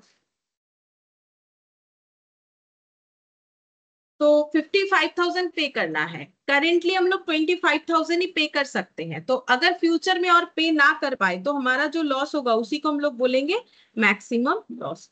तो यहाँ पर हो जाएगा 30,000, 30,000 हो गया हम लोगों का मैक्सिमम लॉस। अब ये लॉस किस में डिस्ट्रीब्यूट करेंगे, पार्टनर लोगों में। कैसे डिस्ट्रीब्यूट करेंगे, प्रॉफिट शेयरिंग रेशियो में, मतलब सेम प्रोसेस चलता जाएगा, ठीक है। मतलब ये 1 से लेके 7 तक का जो प्रोसेस हुआ वो सॉरी तक का, ये फिर से रिपीट होगा 7 से, ठीक है, ऐसे करके चलता जाएगा। अब कितना तक चलेगा वो जब तक खत्म नहीं होगा हम नहीं समझा सकते, एक एक स्टेप देखते हैं तो समझ में आएगा धीरे धीरे। तो अब ये 2:2:1 में लॉस को डिस्ट्रीब्यूट करेंगे, तो 2+2+1 ये 5 हो गया, 5 से डिवाइड करेंगे तो 6,000, 6,000 इंटू 2,000 12,000, 6,000 इंटू 2,000 12,000, और ये हो गया मेरा 6,000। तो ये मैंने नेगेटिव में दिखा दिया। अब आंसर क्या हो जाएगा यहाँ पर जब बैलेंस करेंगे, तो यहाँ पर नेट पेबल या नेट रिसीवेबल आएगा। या नेट पेबल मतलब पार्टनर को पे करना, यानी कैपिटल का क्रेडिट बैलेंस दिखेगा, और रिसीवेबल या रिकवरेबल का मतलब हो जाएगा पार्टनर का जब नेगेटिव बैलेंस दिखेगा। तो यहाँ पर पार्टनर का पॉजिटिव बैलेंस दिख रहा है 15,000 और 12,000, यहाँ पर दिख रहा है पॉजिटिव बैलेंस 13,000, यहाँ पर भी दिख रहा है पॉजिटिव बैलेंस यानी कि 9,000। ठीक है, तो इसका मतलब हम लोग का सभी पार्टनर का क्या आ गया, नेट पेबल अमाउंट आ गया। तो 3,000, 13,000 और 9,000 इतना हम लोग सभी पार्टनर को जो है पे कर देंगे। तो इसका मतलब टोटल कितना पे करना पड़ेगा, 3,000 प्लस 13,000 प्लस 9,000, तो टोटल कितना होगा पता है, टोटल हम लोग का हो जाएगा 25,000, क्योंकि वही तो अमाउंट हमारे पास अवेलेबल है, ये हम लोग पे कर सकते हैं। मतलब ये थोड़ा घुमा के दिखाया गया है इस प्रोसेस में। बेसिकली मुझे अगर किसी को 55,000 देना है, उसमें से हम 25,000 ही दे सकते हैं। तो कौन से रेशियो में दिया है, एक्चुअली 2:2:1 में ही दिया है अगर देखा जाए तो। ठीक है, तो ये ऐसे, तो ये 3,000, 13,000 और 9,000 नहीं, एक्चुअली 2:2:1 में नहीं होगा, 2:2:1 में लॉस डिस्ट्रीब्यूट होगा, उसके बाद जो बचेगा उनको मिलेगा। तो अभी इस सिचुएशन में 25,000 से ए को मिलेगा 3,000, बी को मिलेगा 13,000 और सी को मिलेगा 9,000। ठीक है, अब इसमें हमारा कोई क्योंकि नेगेटिव बैलेंस नहीं आया किसी भी पार्टनर का, तो यहाँ डेफिशिएंसी डिस्ट्रीब्यूट करने का जरूरत नहीं हुआ। मतलब यहाँ पर क्या हो गया, सीधा ये लॉस कैलकुलेट करने के बाद जैसे हमारा अमाउंट पेड टू सी आया था, यहाँ पर amount paid to all partners आ गया, क्योंकि सभी का पॉजिटिव बैलेंस आ गया। ठीक है, ये हम लोग का आ गया। अब हम लोग नेक्स्ट फिर से क्या करेंगे, फिर से प्रोसेस दोहराएंगे। तो यहाँ पर हो जाएगा 10th नंबर पे बैलेंस ऑफ कैपिटल, फिर से हमें लिखना पड़ेगा बैलेंस ऑफ कैपिटल। तो बैलेंस ऑफ कैपिटल कितना हो जाएगा, जैसे कि ए का कैपिटल का बैलेंस था 15,000, उसमें से 3,000 हम लोगों ने पे कर दिया, तो अब इनका कैपिटल का बैलेंस कितना बचेगा, 12,000। 25,000 में से 13,000 पे हो गया, तो फिर कितना बचेगा, 12,000। 12,000 और 15,000 में से 9,000 पे हो गया, तो कितना बचेगा, 6,000। तो टोटल करने से कितना बचेगा, 30,000। तो अभी हमें 30,000 रुपीज का जरूरत है, अगर मिल जाए तो हमारा ये सारा पे हो जाएगा। अब देखते हैं मिलता है कि नहीं मिलता है। तो हम लोग का एसेट 1 तो पहले बिक गया, 2 बिक गया, 3 बिक गया, 4 बिक गया। अब 5th नंबर बेच के, मतलब एसेट 5 बेच के हमें सिर्फ 4,000 मिला, इसके बाद और कोई एसेट नहीं बिक रहा है। इसका मतलब 4,000 का एसेट का पैसा जो रिकवर हुआ, उस उसको हम लोग यूज करेंगे 30,000 पे करने के लिए। तो इसका मतलब हम लोग का मैक्सिमम लॉस इस सिचुएशन में कितना होगा, 30,000 पेबल है, हम लोग सिर्फ 4,000 पे कर सकते हैं। आगे का और कुछ भी नहीं है कि हम लोग पे कर सकते हैं। वैसे भी हमें इसी एजम्पशन के साथ ही चलना होता है कि अगर आगे जाके कोई एसेट ना बिका, तो फिर हम लोग का इस सिचुएशन में मैक्सिमम लॉस कितना हो जाएगा, 26,000, क्योंकि 30,000 में से सिर्फ 4,000 पे कर पाएंगे, 4,000 का ही एसेट बिका है अभी। तो अगर आगे जाके और एसेट ना बिका तो 26,000 का लॉस होगा। अब ये 26,000 का लॉस कौन बेयर करेगा, पार्टनर। कौन से रेशियो में, पीएसआर में, 2:2:1 में। तो 5 से डिवाइड हो जाए, 26,000 डिवाइडेड बाई 5 इंटू 2, तो 10,400, 10,400 और 5,200। तो लॉस डिस्ट्रीब्यूट हो रहा है तो नेगेटिव में होता है।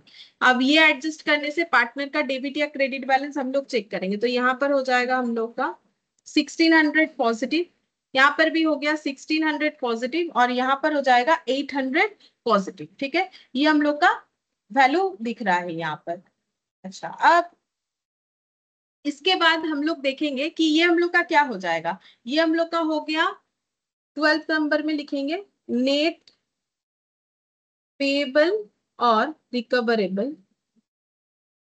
तो रिकवरेबल तो तब होता है जब नेगेटिव आता है, एक भी नेगेटिव नहीं आया, मतलब हम लोग ये अमाउंट पे कर सकते हैं। 1,600 प्लस 800 मिला के 4,000 ही होता है। 3,200 प्लस 800 4,000 हो गया। तो इतना हम लोग पे कर देंगे ए बी सी को। ठीक है, ये पे हो गया। अब हमें फिर से क्या निकालना है, बैलेंस। ठीक है, ये पे हो गया हम लोग। अब नेगेटिव नहीं आया तो नेगेटिव वाला प्रोसेस नहीं होगा, बैलेंस ऑफ कैपिटल, अब देखेंगे बैलेंस ऑफ कैपिटल कितना है। तो ए का बैलेंस ऑफ कैपिटल अब कितना था, सेकेंड पहली बार पे होने के बाद 12,000, 12,000 में से 1,600 पे हो गया, तो अब कितना बच रहा है,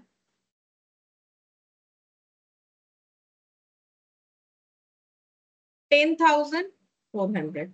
यहाँ पर भी 10,400 और यहाँ पर कितना आ गया 5,200। अब इसके बाद और कोई एसेट नहीं बिका है, इसका मतलब हम लोग और आगे जाके ये अमाउंट नहीं पे कर पाएंगे। तो अब इसका अगर टोटल करेंगे तो हमें पता चल जाएगा कि जो अमाउंट हम लोग ओवरऑल पे नहीं कर पा रहे वो कितना हो रहा है, तो वो हो रहा है 26,000। तो ये पूरा हम लोग का मैक्सिमम लॉस हो गया। अब आगे जाके मैक्सिमम लॉस अगर निकालेंगे तो कितना होगा 26,000।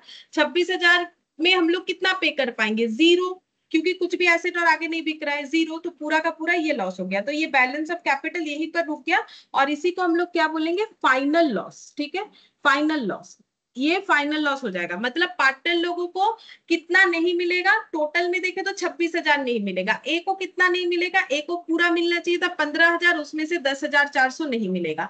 बी को मिलना चाहिए था 25,000, उसमें से 10,400 नहीं मिलेगा। सी को मिलना चाहिए था 25,000, उसमें से 5,200 नहीं मिलेगा। अब ये अगर सिंपल भी हम लोग चेक करें तो पता कर सकते हैं। जैसे ए को 15,000 में से हम लोगों ने कितना पे किया है, एक बार 3,000 पे किया है, एक बार 1,600 पे किया है। तो हम यहाँ पर दिखा देते हैं सिंपल तरीके से। 15,000 में से हम लोगों ने ए को एक बार 3,000 पे किया है, प्रोसेस देखते हुए एक बार 1,600 पे किया है, तो कितना पे नहीं कर पा रहे,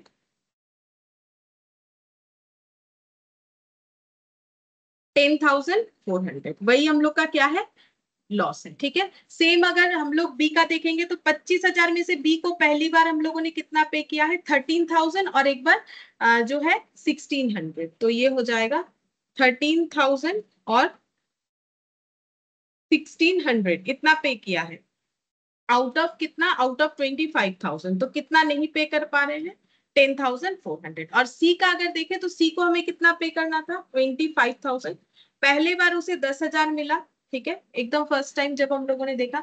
उसके बाद उसे 9,000 मिला, उसके बाद उसे 800 मिला। ठीक है, तो ये हो गया 5,200 उसे नहीं मिलेगा। तो इस तरीके से हमें करना पड़ेगा। ठीक है, तो ये टैली जरूर हो जाएगा। मतलब अगर इस तरीके से हम लोग एक बार अपना दिमाग लगा के देखेंगे तो ये सेम वही प्रोसेस निकल के आ रहा है जो नॉर्मल करने से होता है, बट जो मेथड है हमें वो फॉलो करना पड़ेगा। तो ये हो गया हमारा फाइनल लॉस।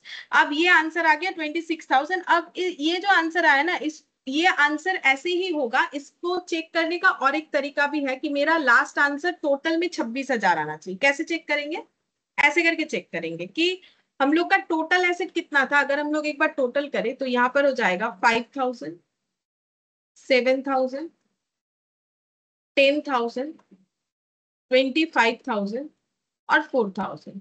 सारे एसेट्स बेच के हमें मिले 51,000।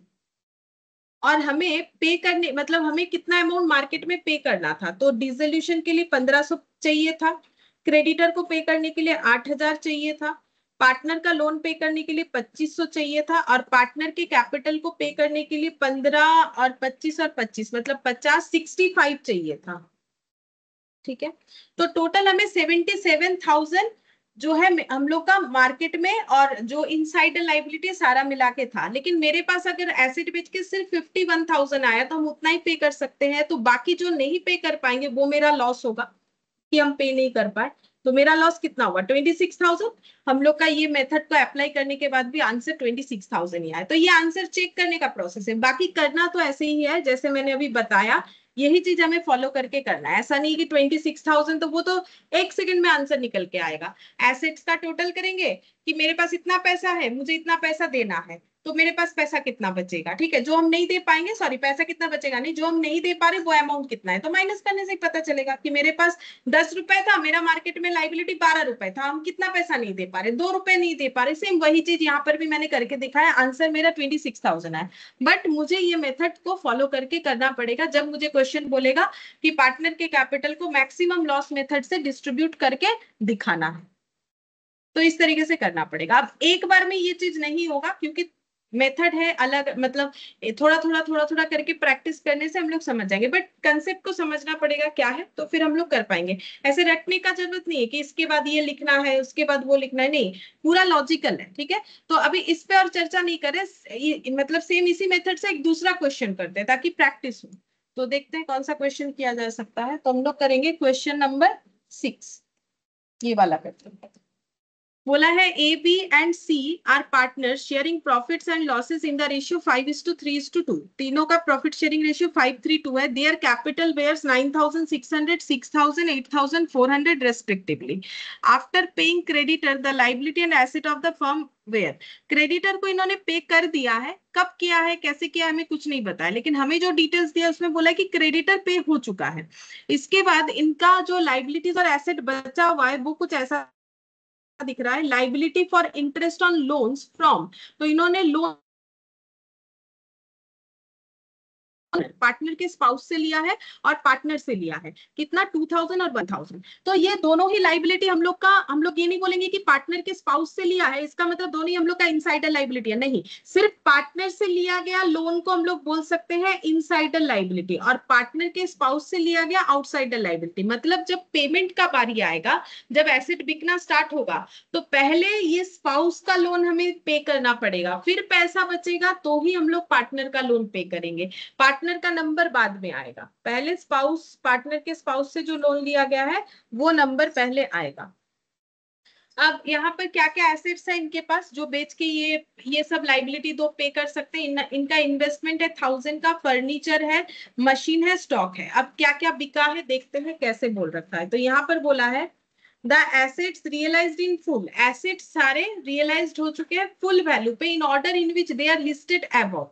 मतलब कैसे बिका है, क्योंकि लिस्ट जो है, बोल रहा है यहाँ ऊपर जो लिस्ट दिया हुआ है ना, investment after that furniture then machine then stock, इसी लिंक में, इसी मतलब सीक्वेंस में एसेट बिका है। मतलब पहले इन्वेस्टमेंट बिका, फिर फर्नीचर बिका, फिर मशीन बिका, फिर स्टॉक बिका, ऐसा हमने क्वेश्चन खुद बोल रहा है, ठीक है। द एसेट रियलाइज्ड, और रियलाइज्ड इन फुल मतलब इन्वेस्टमेंट बेच के 1,000 का 1,000 मिला, फर्नीचर बेच के 2,000 का 2,000 ही मिला है, मशीन जो 1,200 का था वो बेच के 1,200 रुपए मिला है, स्टॉक जो 4,000 का था वो बेच के 4,000 मिला है। और कैसे एसेट्स बिका है जैसे वो नोट डाउन है उसी तरीके से, which they are listed above. B यहाँ पर हो चुका है इंसॉल्वेंट, यहाँ पर बोल रहा है कि बी जो है वो इंसॉल्वेंट हो चुका है, बी जो पार्टनर है, ठीक है। फिर बोला you are required to prepare statement showing the distribution of cash as and when available applying the maximum loss possible loss procedure. तो मैक्सिमम लॉस मेथड या मैक्सिमम पॉसिबल लॉस मेथड जो भी बोले क्यों ना, ये हमें अप्लाई करने के लिए बोला है। तो ये कहां पर अप्लाई होता है, पार्टनर्स के कैपिटल के डिस्ट्रीब्यूशन में अप्लाई होता है। तो हमें एक्चुअली वही दिखाने के लिए बोला है कि डिस्ट्रीब्यूशन ऑफ कैश का मतलब क्या हो गया, ये जो पैसा आ रहा है एसेट बेच के, इस पैसे का डिस्ट्रीब्यूशन करके दिखाना है जब जब पैसा हमारे पास आएगा, व्हेन अवेलेबल। और जब पैसा आ जाएगा हमारे पास, जैसे जैसे आ रहा है वैसे वैसे पैसे को रिसीव करना है और मैक्सिमम पॉसिबल लॉस मेथड का अप्लाई करके हमें दिखाना है। तो क्वेश्चन हमें जरूर बोलेगा कौन सा मेथड करना है, नहीं तो हम लोग अपने मन से नहीं कर सकते हैं। तो क्वेश्चन में बोलेगा मैक्सिमम लॉस की हाईएस्ट रिलेटिव कैपिटल मेथड। अच्छा, अब हम लोग कैसे कर सकते हैं। तो मैंने ये क्वेश्चन स्टार्ट करने के पहले मैंने बोला था कि हम लोग सिर्फ कैपिटल का ऐसे टेबल में दिखा सकते हैं, या फिर अगर हम लोग चाहे तो ये डिसोल्यूशन एक्सपेंसेस, क्रेडिटर और पार्टनर्स लोन को भी यहाँ पर लिख सकते थे लाइन बाय लाइन, ठीक है, वैसे भी करके प्रेजेंटेशन होता है। तो एक तो ऐसा प्रेजेंटेशन कर दिया, एक वैसा करके दिखा देते, ठीक है। छोटा सा क्वेश्चन है तो एक ही टेबल पे हो जाएगा, अलग अलग ऐसे करके लिखने का जरूरत नहीं, अगर चाहे तो लिख भी सकते हैं, ठीक है, कोई भी एक तरीके से किया जा सकता है। क्वेश्चन नंबर 6 यहाँ पर लिखेंगे statement showing distribution of cash. Cash का डिस्ट्रीब्यूशन कैसे होगा, by applying maximum possible loss method, ठीक है। तो सबसे पहले यहां पर आ जाएगा पर्टिकुलर, तो यहाँ पर क्या क्या लाइबिलिटी है उसका नाम लिखेंगे, लोन फ्रॉम स्पाउस और लोन फ्रॉम पार्टनर। तो यहाँ पर लिखते हैं loan from partners spouse, loan from partner, इसके बाद पार्टनर का कैपिटल,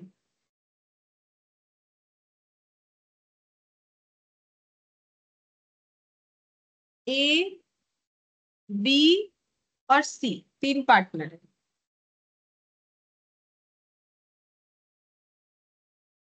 और यहाँ पर टोटल, ठीक है। तो सबसे पहले हम लोगों ने क्या सीखा कि हम लोग देखेंगे कि एसेट बेच के कितना मिला, तो यहाँ पर भी वही देखेंगे। सबसे पहला एसेट कौन सा बिकेगा, इन्वेस्टमेंट, वो बेच के हमें कितना मिला है 1000। तो उससे हम लोग सबसे पहले क्या पे करेंगे, ये पार्टनर का जो स्पाउस है उनका लोन पे करेंगे, लेकिन वो पूरा पे नहीं होगा। 2000 में सिर्फ हम लोग 1000 ही पे कर सकते हैं, 1000 रह जाएगा। नेक्स्ट जब एसेट बिकेगा उससे पहले वो 1000 पे होगा, उसके बाद अगर कुछ बचेगा देन पार्टनर का लोन पे होगा, उसके बाद कुछ बचेगा तो कैपिटल पे होगा, इस तरीके से। तो इस चीज को मैंने इसी पूरे टेबल में दिखा दिया। तो जैसे यहाँ पर लिखा है, लेकिन पहले यहाँ पर बैलेंस लिख लेंगे सारी चीजों का बैलेंस। तो स्पाउस का लोन था 2000 रुपए का, पार्टनर का लोन था 1000 रुपए का, और कैपिटल था 9600, 6000 और 8400। अच्छा, अब ये हमें सबसे पहले स्पाउस का लोन पे करना है। मैंने उसी सीक्वेंस में लिखा है, जब हम लोग एक ही टेबल के अंदर लिखेंगे तो उसी सीक्वेंस में लिखना पड़ेगा, अदरवाइज हम लोग ऐसे अलग अलग ट्रीट करके लिख सकते हैं ये दोनों चीजों का खर्चा, ठीक है। तो सबसे पहले यहाँ पर लिखेंगे सेल ऑफ एसेट या फिर सेल ऑफ इन्वेस्टमेंट या फिर रियलाइजेशन फ्रॉम इन्वेस्टमेंट, एक ही बात है, इन्वेस्टमेंट बेच के रियलाइज होना या इन्वेस्टमेंट बेच के रियलाइज होना। तो इन्वेस्टमेंट बेच के 1000 रुपीज मिला, तो ये 1000 रुपीज को हम लोग क्या कर सकते हैं, सबसे पहले स्पाउस का लोन पे करेंगे, बाकी किसी का कोई भी लाइबिलिटी पे नहीं कर सकते हैं। तो बचा कितना, 1000 अभी भी बच रहा है। बैलेंस ड्यू, ड्यू का मतलब हमें पे करना है, तो बैलेंस ड्यू कितना बच रहा है, तो ये हो जाएगा, ये रुपीज का साइन दिया है, इनका 1000 बच रहा है, इनका 1000, इनका 9600, इनका 6000, इनका 8400। इसके बाद कौन सा एसेट बेचेगा, फर्नीचर 2000, तो यहाँ पर लिखेंगे सेल ऑफ फर्नीचर। तो फर्नीचर बेच के 2000 रुपए मिला। अब ये 2000 से क्या करेंगे, पहले स्पाउस का लोन हो जाएगा पे, और कुछ बच रहा है, बिल्कुल 2000 में से 1000 पे हुआ तो 1000 बच रहा है, उससे पार्टनर का लोन पे हो जाएगा, बस। और तो कुछ है नहीं कि हम लोग पे कर सकते हैं। तो क्या हुआ, हम लोग का ये सब आउटसाइडर लाइबिलिटी पे हो गया, अब सिर्फ पार्टनर का कैपिटल का बैलेंस दिख रहा है, यही दिखना चाहिए था। तो इसके पहले वाले क्वेश्चन में मैंने क्या किया था, कुछ नहीं, मैंने ये चीज को एक सीक्वेंस में मतलब लाइन बाय लाइन लिख के दिखा के ये चीज मैंने दिखा दिया था, फिर इस टेबल को अलग से बना दिया था, बस इतना ही फर्क किया था। यहाँ पर भी चाहे तो हम लोग ऐसा कर सकते हैं। फिर यहाँ पर लिखेंगे बैलेंस डी, ठीक है। अब ये जो यहाँ से लाइन स्टार्ट हो रहा है ना, ये बिल्कुल देखने में ऐसा हो गया, ये जो हम लोगों ने यहाँ लिखा था बैलेंस ऑफ कैपिटल या बैलेंस ड्यू, ये ABC ऐसे करके, ठीक है। बैलेंस ड्यू या बैलेंस ऑफ कैपिटल, तो कैपिटल का बैलेंस ड्यू है। अब इसका हम लोग कर लेंगे टोटल, जैसे यहाँ पर किया था टोटल, ठीक है, ताकि मैक्सिमम लॉस वगैरह फाइंड आउट करने में आसानी रहे। तो हमें कैपिटल का टोटल कितना देना है, 9600, 6000, और यहाँ पर हो जाएगा 8400, तो टोटल हमें पे करना है 24000। अब देखना पड़ेगा कि हम लोग कितना पे कर सकते हैं। तो दो एसेट हम लोग का बिक गया है। अब हमारे पास नेक्स्ट कौन सा एसेट है, मशीन। तो मशीन बेच के कितना आया है 1200। तो यहाँ पर लिखते हैं क्या बेचा है, चाहे तो हम लोग लिख सकते हैं सेल ऑफ मशीन 1200, ये मैंने ब्रैकेट में लिख दिया। मुझे चाहिए था 24000, बट मेरे पास अवेलेबल है ओनली 1200, तो फिर इसके बाद अगर कोई एसेट ना बिका तो मेरा मैक्सिमम लॉस क्या हो जाएगा, ये मुझे ध्यान रखो। तो मैक्सिमम लॉस कितना हो जाएगा, मुझे 24000 देना है, लेकिन हम अगर 1200 ही दे सकते हैं और आगे कुछ नहीं दे सकते हैं, तो मेरा मैक्सिमम लॉस बन जाता है 22,800। अब ये लॉस कौन बेयर करेगा, कैपिटल को नहीं देने का लॉस, तो ये लॉस पार्टनर लोग बेयर करेंगे। कौन से रेशियो में, इनके प्रॉफिट शेयरिंग रेशियो में, जो कि है 5:3:2, 5:3:2 में डिस्ट्रीब्यूट हो जाएगा, तो डिवाइडेड बाई 10 × 5, तो ये हो गया 11,400।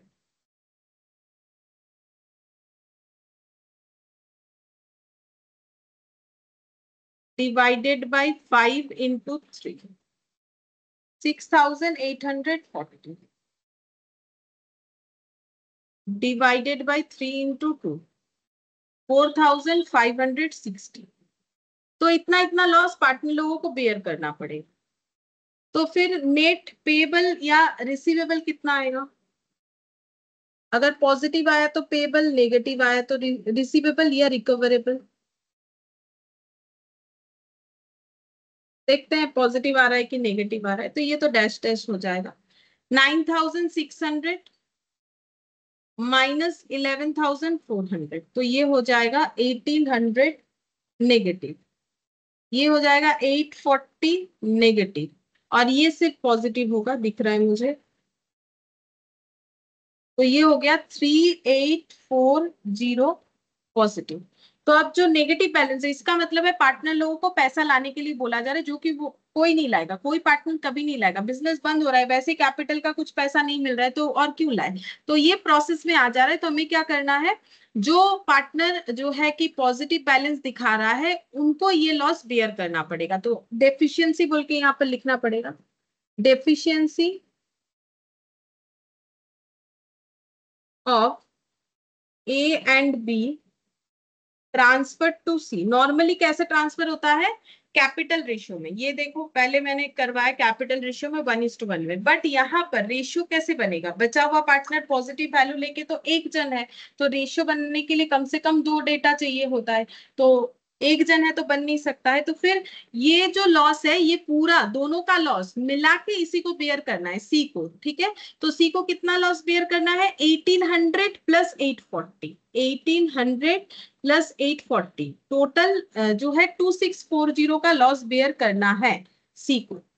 तो इसका 1,800 लॉस ये बेयर कर लेगा, और इसका 840 लॉस ये बेयर कर लेगा। तो इन दोनों का तो वैल्यू जो है लॉस चले जाने के बाद 0 हो जाएगा, और इनका हो जाएगा 3,840 माइनस 2,640, यानी 1,200 पॉजिटिव बैलेंस आ जाएगा। ठीक है, तो अब इसका मतलब सभी पार्टनर का क्या हो गया, मतलब 0 हो गया है, और एक का हमारा 1,200 दिख रहा है, तो सभी पॉजिटिव दिख रहे हैं। 0 भी पॉजिटिव, 0 का कोई पॉजिटिव नेगेटिव नहीं होता है, बट नेगेटिव कोई भी नहीं है।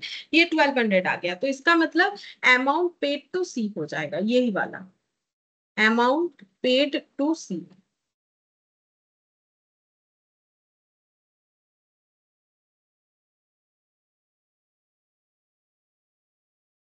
तो सी को 1,200 हमें पे करना पड़ेगा। ठीक है, मतलब ये 1,200 एक्चुअली जो है ना, ये किसको मिल रहा है, ये सी को मिल रहा है प्रोसेस के अकॉर्डिंग। अच्छा, अब नेक्स्ट हम लोग फिर से लिखेंगे। अब ये एक बार तो हो गया पेमेंट, अब लिखना है बैलेंस ड्यू, कि एक पेमेंट होने के बाद अब कितना अमाउंट बच रहा है। ठीक है, तो ए को कितना मिलना चाहिए था, 9,600, क्या उसको कुछ मिला नहीं, उसका तो 0 बैलेंस आया, तो फिर उसका बैलेंस 9,600 ही रह गया। बी के केस में 6,000 था, उसका भी ओवरऑल 0 कर दिया गया, तो ये 6,000 ही बचा हुआ है। सी का 8,400 था, उसमें से 1,200 पे हो गया, तो बच रहा है 7,200। तो ये अमाउंट बच रहा है। ठीक है, अब टोटल अगर करेंगे तो 7,200, 6,000 और 9,600, तो ये अमाउंट हो गया 22,800। अच्छा, अब यहाँ पर देखेंगे कि नेक्स्ट कौन सा एसेट बिक रहा है। तो नेक्स्ट एसेट जो बिक रहा है, मशीन के बाद स्टॉक है 4,000 का, तो यहाँ पर लिखेंगे सेल ऑफ स्टॉक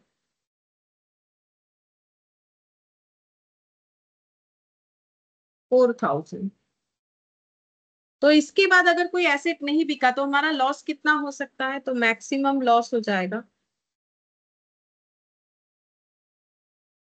22,800 में से अगर 4,000 सेल हो, 4,000 पे कर सकते हैं, बाकी नहीं पे कर सकते हैं, तो हम लोग का मैक्सिमम लॉस होता है 18,800। मैक्सिमम लॉस हो जाएगा 18,800। अब इस लॉस को हमें पार्टनर लोगों में डिस्ट्रीब्यूट करना है प्रॉफिट शेयरिंग रेशियो से। तो प्रॉफिट शेयरिंग रेशियो कितना है, 5:3:2, तो divided by 10 into 5, 9,400 divided by 5 into 3, 5640 divided by 3 into 2, 3760। देखते हैं क्या क्या पॉजिटिव बैलेंस आता है। तो ये आ गया 200, 6000, 5640, ये भी पॉजिटिव बैलेंस आ रहा है, 360, और 7200 माइनस 3760, तो ये आ जाएगा 3440। तो टोटल में कितना आ रहा है? टोटल में आ रहा है 4000। ठीक है, तो ये हम लोग का हो जाएगा अमाउंट ड्यू, या फिर हम लोग बोल सकते हैं ये हम लोग का आ जा रहा है मैक्सिमम नेट पेबल और रिकवरेबल। लेकिन एक भी रिकवरेबल नेगेटिव नहीं दिखा, तो ये अमाउंट पेड हो जाएगा। मतलब ये जो अमाउंट है ये हम लोग पे कर पा रहे हैं, जो कि 4000 का टोटल दिखाएगा। हमें देख सकते हैं हम लोग टोटल ये रहा 4000, तो नेट अमाउंट पेबल इतना हो जाएगा। तो 4000 ऐसे मिलेगा, ए को इतना, बी को इतना, सी को इतना। तो ये पेमेंट हो जाने के बाद बैलेंस ड्यू कितना होता है? बैलेंस ड्यू, तो इसके पहले बैलेंस ड्यू ए का कितना हुआ था? 9600। उसको हम लोग कितना पे कर पा रहे हैं? 200 पे कर पा रहे हैं। तो फिर उसको जो पे नहीं कर पा रहे वही उसका बैलेंस ड्यू हो रहा है, जो कि 9600 होगा। तो ये सर्कल हटा देते हैं यहाँ से, 9400। ठीक है, 6000 में से 360 पे हो गया, तो कितना पे नहीं हुआ? 5640 होगा। 6000 माइनस 360, तो ये हो गया 5640, और 7200 माइनस 3440, इतना पे हुआ। तो जो पे नहीं हुआ वो है 3760। तो ये अमाउंट हम लोग का बैलेंस ड्यू हो गया, और इसके बाद कोई एसेट नहीं बिकने वाला, तो ये पूरा का पूरा लॉस है। तो इसको हम लोग बोल सकते हैं फाइनल लॉस। और फाइनल लॉस का टोटल कितना हो जाएगा? फाइनल लॉस का टोटल हो जाएगा 18800 होगा। हम लोग चाहे तो ये रहा, इधर टोटल हुआ है, सेम ही टोटल होगा, चाहे तो करके देख सकते हैं। 18800। क्या इस क्वेश्चन के आंसर को भी, 18800 को भी हम लोग उसी तरीके से मैच कर सकते हैं जैसे हम लोगों ने इसके पहले वाला क्वेश्चन में किया था? बिल्कुल मैच कर सकते हैं। यहाँ पर अगर हम लोग देखेंगे तो जो लाइबिलिटीज है वो हम लोग का कितना है? 2000 प्लस 1000, 2000 प्लस 1000, 3000, और ये पार्टनर लोगों का टोटल अगर करेंगे तो 9600, 6000 और 8400। तो टोटल हमारा मार्केट में और इनसाइडर आउटसाइडर दोनों मिला के हमारा पेबल कितना था? 3000, 9600, 6000, 8400। तो ये हो जाएगा 27000। इतना हमें हमारा मार्केट में पेबल था, मार्केट में प्लस पार्टनर लोगों को लेके। और हम लोगों ने कितना पैसा जो है अर्न किया है एसेट रियलाइज करके? 2000 प्लस 1000, 3000, 448, 8200। ठीक है, तो ये टोटल हो रहा है 8200। तो 27000 अमाउंट चाहिए था सारा चीज पे करने के लिए, बट हमारे पास सिर्फ 8200 था। तो इसका मतलब हमारा लॉस कितना हो रहा है? जो हम लोग पे नहीं कर पाए, 18800 का लॉस है नहीं पे करने का, जो कि यहाँ पर दिख रहा है। ठीक है, तो ये मैच करने का तरीका कि आंसर सही हुआ है हम लोगों से कि गलत हुआ है, हम लोग इस तरीके से चेक करके देख सकते हैं कि 18800 आ रहा है कि नहीं। तो वो पूरे क्वेश्चन में जैसे आ रहा है यहाँ पर भी सेम आ गया। अगर नहीं आता है तो कुछ ना कुछ गड़बड़ हुआ है। अब रहा बात कि ये हम लोग टेबल में नहीं दिखा के क्या ऐसे भी दिखा सकते हैं? बिल्कुल ऐसे भी दिखा सकते हैं, जैसे यहाँ पर दिखाया तो हम वो भी दिखा देते हैं। या फिर हम लोग इस प्रोसेस को यहाँ पर इतना सा दिखा देते हैं, और एक तरीके से कर सकते हैं जैसे यहाँ पर किया हुआ है। सबसे पहले हम लोग ऐसे लिखेंगे, realisation from, realisation from investment 1000,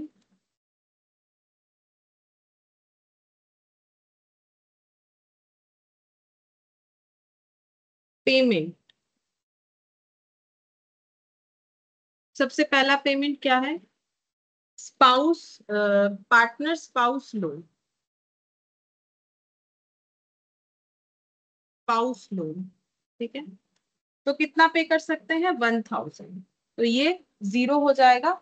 और यहाँ पर लिखेंगे बैलेंस ड्यू, 2000 में से सिर्फ 1000 पे कर पाए क्योंकि हमारा लोन का अमाउंट था 2000, तो बैलेंस ड्यू रह जाता है 1000।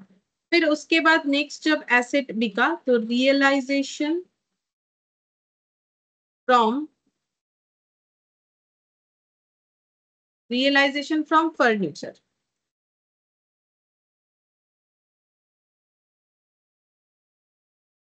रियलाइजेशन फ्रॉम फर्नीचर है 2000। तो पहला यहाँ पर लिखेंगे पेमेंट पाउस लोन 1000। फिर 1000 बच रहा है, इससे और क्या पे कर सकते हैं, पार्टनर्स में पेमेंट, ये वाला पार्टनर्स लोन 1000।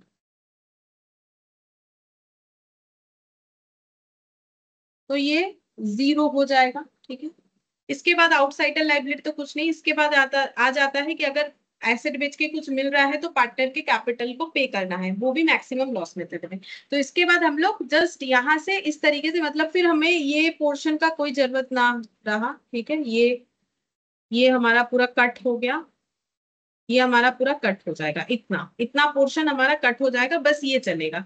और इसमें लिखने वाला पोर्शन ये वाला भी हमारा और जरूरत नहीं होगा।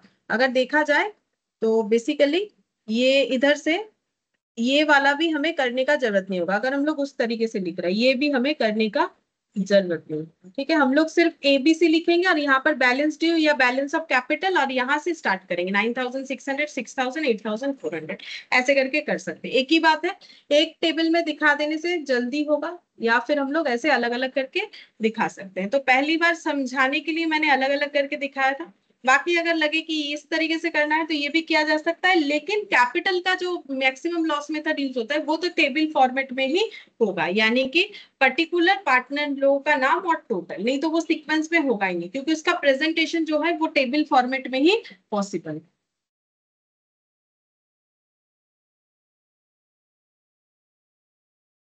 अच्छा, फिर नेक्स्ट यहाँ पर इस मेथड से एक और क्वेश्चन है, क्वेश्चन नंबर 7। यहाँ पर बोला है the following is the balance sheet of ABC on 31 December 2022 when they decide to dissolve the partnership. तो ये पार्टनरशिप डिसॉल्व होने का डिसीजन हो गया है, तो जब एसेट बिकेगा डिसॉल्व होने पे तो यहाँ पर सबसे पहले क्रेडिटर का पे होगा, फिर ए का लोन क्योंकि ये पार्टनर है, उसके बाद पैसा बचेगा तो कैपिटल का पेमेंट होगा। एसेट दो ही है, सन्ड्री एसेट और कैश। तो कैश से तो क्या रियलाइज होगा, कैश तो कैश होता है, मतलब हमारे पास इतना पैसा है। और बाकी यहाँ पर जो है सन्ड्री एसेट, ये टोटल में 48,500 दिया हुआ है। तो इसमें से कैसे करके एसेट जो है इंस्टॉलमेंट में रियलाइज हुआ है, जो कि मैंने पहले ही बोला, इसीलिए इस मेथड का नाम भी है पीसमिल डिस्ट्रीब्यूशन, ठीक है। तो एसेट थोड़ा थोड़ा करके बिकता है, पहले कुछ एसेट बेच के 1000 रुपए मिला, फिर 3000, फिर 3900, फिर 6000, फिर 20,100, फिर टोटल 34,000 दिख रहा है। The expenses of realisation expected to be 500। तो सबसे पहले ये पे करना पड़ेगा। इसके पहले वाले क्वेश्चन में रियलाइजेशन के एक्सपेंसेस के बारे में हमें कुछ नहीं बताया था, तो हम लोगों ने सीक्वेंस में उसको इग्नोर कर दिया था। यहाँ पर दिया है तो फॉलो करना पड़ेगा। तो जब भी पैसा आया सबसे पहले रियलाइजेशन का एक्सपेंसेस 500 पे करना पड़ेगा। लेकिन यहाँ पर एक बात है, ये बोला है एक्सपेक्टेड टू बी 500, मतलब हो सकता है कि 500 रुपए होगा। क्यों ऐसा बोल रहा है, क्योंकि जैसे लॉयर को हायर किया है या फिर कोई मशीन खुलवाने का खर्चा हो रहा है, जो मशीन 4-5 दिनों से खुल रहा है, अब पता नहीं चल रहा है कि भाई कितना खर्चा होगा, तो हम लोगों ने एक एस्टिमेट कर दिया कि ये पूरे बिजनेस को बंद करवाने का जो खर्चा होगा वो मे भी 500 रुपए हो सकता है। अब एक्चुअली उससे कम भी हो सकता है, उससे ज्यादा भी हो सकता है, तो इसका क्या ट्रीटमेंट होगा बताएंगे। फिर बोल रहा है but ultimately amounted to 400 only, बता दिया है कि लेकिन एक्चुअली सिर्फ और सिर्फ 400 रुपए का ही खर्चा हुआ है। So how at each stage the cash received should be distributed between partners।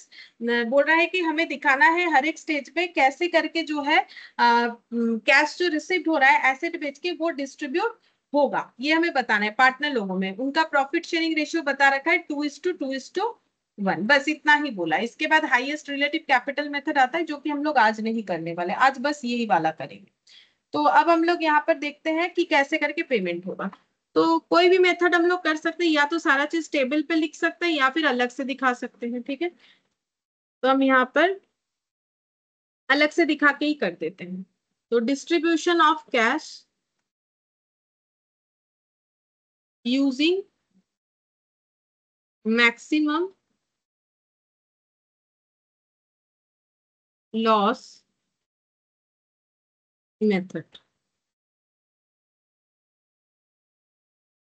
अच्छा, अभी तक हमारे किसी क्वेश्चन में कैश नहीं था, तो एसेट बेच के जो पैसा आएगा वो तो ठीक है, लेकिन अगर बिजनेस में पहले से कुछ कैश पड़ा हुआ है तो उसको सबसे पहले यूटिलाइज करना पड़ेगा। तो अगर बिजनेस में 500 रुपए कैश पड़े हुए हैं तो सबसे पहले रियलाइजेशन का जो एक्सपेंसेस है वो इस कैश से ही पे कर देंगे, ठीक है। उसके बाद एसेट बेच के जो पैसा आएगा उससे बाकी चीजों का पे करेंगे। तो अगर मेरे पास पहले से कुछ कैश है तो हम उसका यूटिलाइजेशन सबसे पहले करेंगे। तो ये पॉइंट किसी और क्वेश्चन में था नहीं, तो मैंने बताया नहीं, लेकिन अभी बता दे रहे हैं कि एसिड बेच के पैसा आएगा वो तो अच्छा बात है, जो भी आएगा उसका यूज भी करना है, लेकिन पहले से अगर कुछ पैसा हमारे पास पड़ा हुआ है तो उसका पहले यूटिलाइजेशन करना पड़ेगा। तो पहले 500 रुपए कैश का यूटिलाइजेशन करेंगे, और पहला पेमेंट किस चीज का होता है, रियलाइजेशन एक्सपेंसेस, अगर क्वेश्चन में है तो, जैसे कि यहाँ पर है।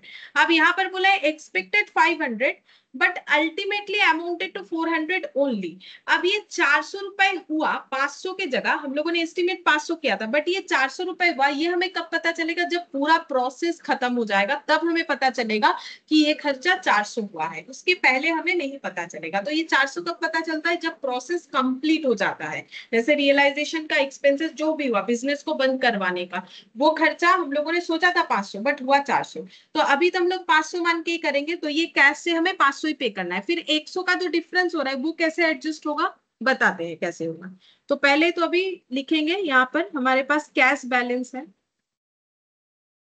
500 रुपए, तो हम लोगों ने अपने रियलाइजेशन का खर्चा पहले यहां से कर दिया। पेमेंट यहां पर कर देते हैं, रियलाइजेशन एक्सपेंसेस 500 रुपए का करते हैं, ये जीरो हो गया, ठीक है। फिर नेक्स्ट, फर्स्ट एसेट रियलाइज्ड, ठीक है। मैंने ऐसे इसीलिए लिखा क्योंकि यहाँ पर कोई एसेट का नाम नहीं दिया, 1 2 3 4 दिया। पहला बार एसेट बेच के 1000 रुपए आया। अब इससे क्या पे करेंगे, कोई आउटसाइडर लाइबिलिटी है, सबसे पहले क्रेडिटर पे करना पड़ेगा। तो यहाँ पर हो जाएगा पेमेंट क्रेडिटर। तो क्रेडिटर को कितना पे करना है, क्रेडिटर को पे करना है हमें 2000, बट अवेलेबल है 1000, तो 1000 ही पे करेंगे। बैलेंस ड्यू 2000 -1000 यानी कि 1000। तो हमारे पास अभी भी क्रेडिटर को 1000 रुपीज देना पड़ेगा, ये सिचुएशन है। फिर second asset realised, second asset बेच के हमारे पास कितना आ रहा है 3000। अब उसमें से सबसे पहले तो ये बचा हुआ क्रेडिटर का पेमेंट करेंगे।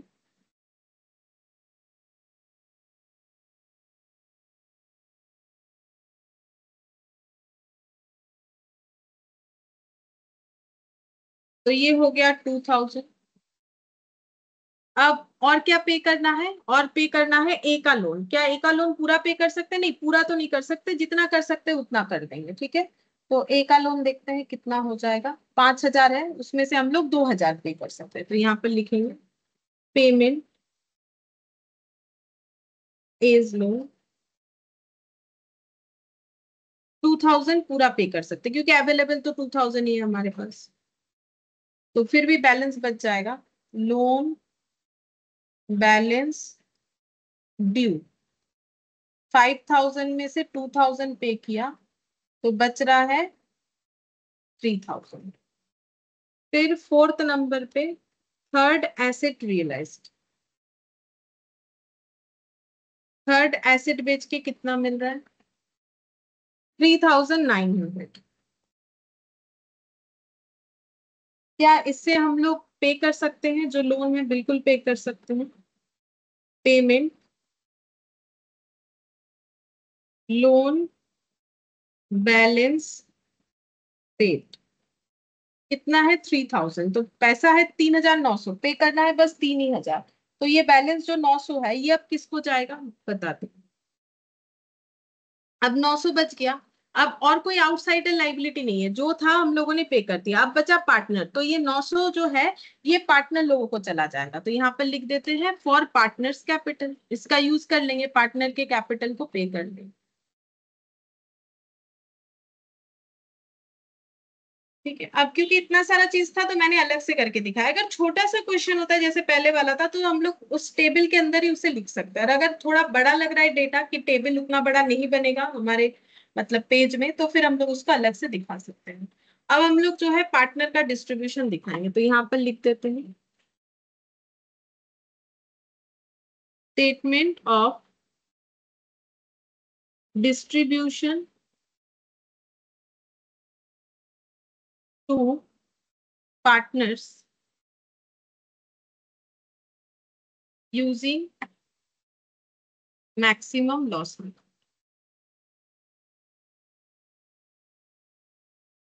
ऐसे भी लिख सकते हैं, या फिर डिस्ट्रीब्यूशन ऑफ कैश बोल के भी लिख सकते हैं, या फिर application of maximum loss method बोल के भी लिख सकते हैं।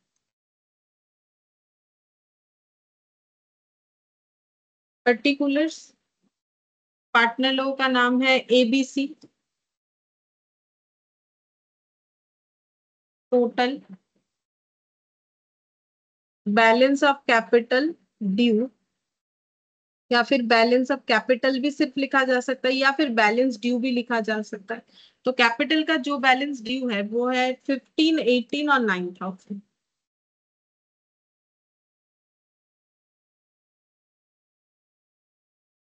तो टोटल हो जाएगा 15 प्लस 18 प्लस 9, 42,000। अब हमें चेक करना है कि मैक्सिमम लॉस कितना होगा। तो सबसे पहले हमारे पास अवेलेबल क्या है, 900 पहले पड़ा हुआ है, पहले उसका क्लियरेंस होगा, उसके बाद ही हम लोग दूसरा कुछ सोच सकते हैं। तो यहाँ पर ये 1 दे दिया, 2 में लिख लेते हैं मैक्सिमम लॉस कितना होगा।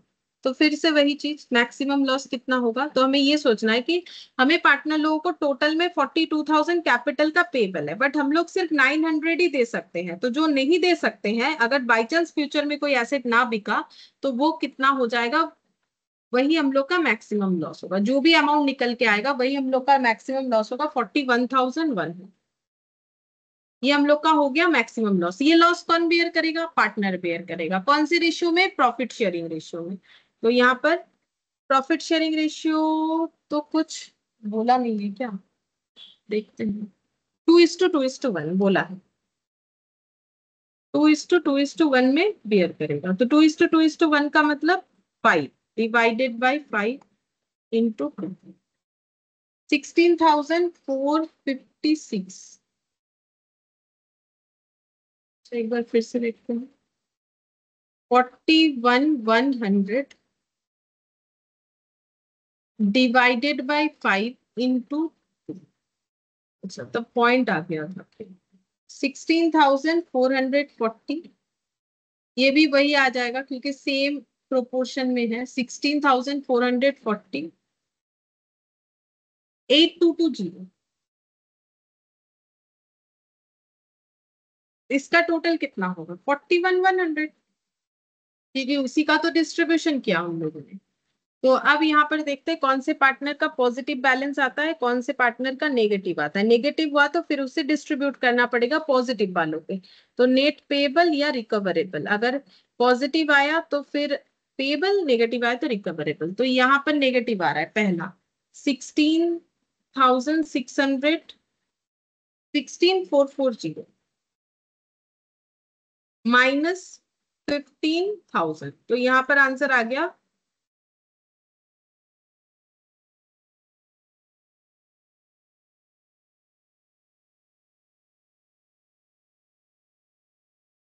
1,440। ये नेगेटिव आ रहा है। 18,000 माइनस 16,440, तो ये आ गया 1,560।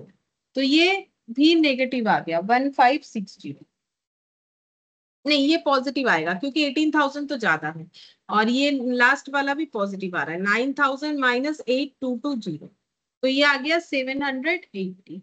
तो एक ही हम लोग का नेगेटिव आया, तो ये नेगेटिव वैल्यू को दो पॉजिटिव पार्टनर अपने अंदर डिस्ट्रीब्यूट करेंगे कैपिटल रेशियो में। तो यहाँ पर लिख लेते हैं deficiency of A, deficiency of A distributed to B and C in capital ratio,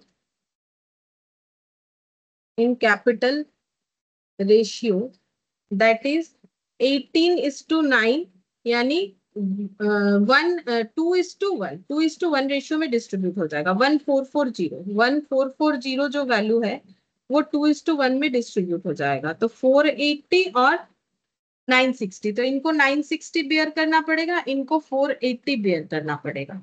तो इनका जो नेगेटिव वैल्यू है वो पॉजिटिव हो जाएगा, तो नेगेटिव वैल्यू को पॉजिटिव करना पड़ेगा। तो ये हो गया पॉजिटिव, यहाँ पर भी आ जाता है 800।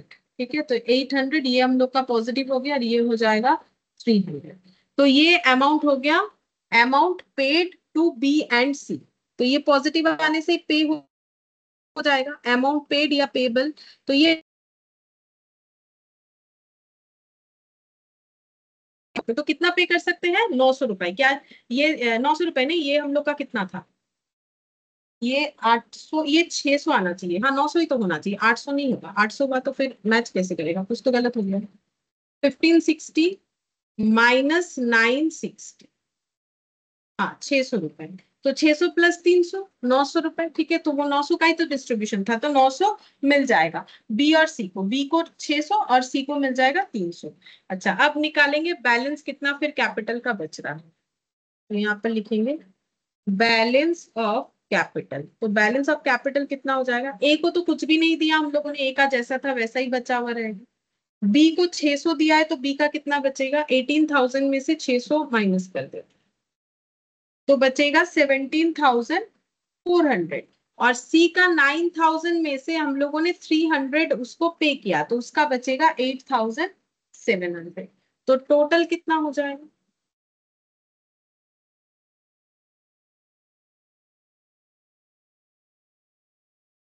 17,400 प्लस 8,700 प्लस 15,000, 41,100। यही बचना चाहिए, यही वाला टोटल। क्योंकि अगर लॉस इतना इतना बेयर मतलब 41,400 नहीं दे पाए, तो फिर इसका मतलब अगर हम लोग ऐसा बोल रहे हैं कि हमें टोटल 42 देना था, हम लोग 900 दे पाएंगे, तो कितना नहीं दे पाएंगे, 41,100। तो इसका मतलब 900 पार्टनर लोगों में डिस्ट्रीब्यूट होने के बाद, चाहे किसी में भी हो रूल्स के अकॉर्डिंग, तो हमारे पास जो पेबल अमाउंट ऑफ कैपिटल का कितना बचना चाहिए, 41,100 वही दिख रहा है यहाँ पर। ठीक है, तो इसको हम लोगों ने लिख दिया बैलेंस ऑफ कैपिटल 41,100।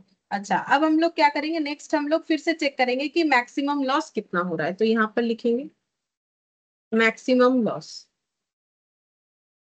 तो कितना सारा एसेट हम लोगों ने बेच दिया था, 900 तक हम लोगों ने थर्ड एसेट रियलाइज किया था।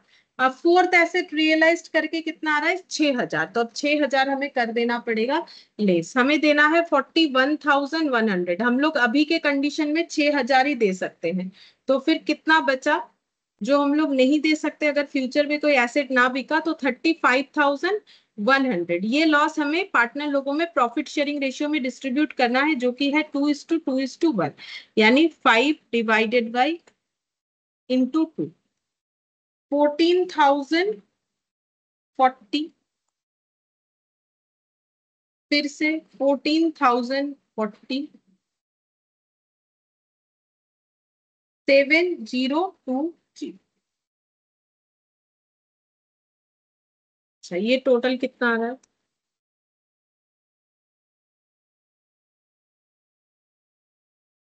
35,100। वही आना चाहिए, हम लोग जो पे नहीं कर पा रहे उसी को तो डिस्ट्रीब्यूट किया, तो अगर अलग अलग दिखा तो इतना टोटल में उतना ही दिखेगा। अब माइनस करने से देखते हैं पॉजिटिव आ रहा है कि नेगेटिव। तो ये तो पॉजिटिव आ रहा है, 15,000 माइनस 14,040, 960 पॉजिटिव, 17,400 माइनस 14040, ये भी पॉजिटिव, 3,360, और 8700 माइनस 7020, तो सभी का पॉजिटिव आ गया, तो 1680। मतलब सभी पार्टनर को कुछ कुछ अमाउंट पे हुआ, इतना इतना इतना। और ये टोटल करने से कितना आएगा चेक करके देख सकते हैं, 6000 आएगा, ठीक है, क्योंकि 6000 का ही डिस्ट्रीब्यूशन होगा। तो अब यहाँ पर लिख देते हैं amount paid to A, B and C, ठीक है, ये पे हो गया। तो अब बैलेंस ड्यू कितना हो जाएगा? तो 15,000 ए को पे करना था, उसमें से हम लोगों ने 960 ही पे किया, तो 15,960 ए को मिला। तो 14,040 ये बाकी है। 17,400 में से 3360 मिला, तो बाकी है 14,040। और यहाँ पर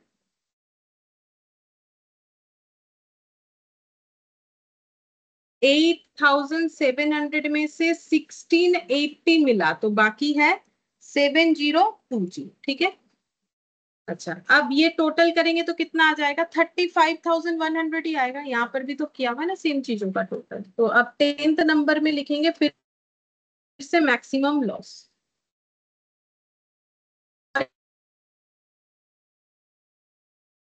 और एक एसेट कितने का? 20,100, ठीक है। तो यहाँ पर हम लोग लिख लेते हैं, हमें 35,100 देना है, लेकिन हम लोग सिर्फ 20,100 ही दे सकते हैं, तो बाकी हमारा लॉस होगा।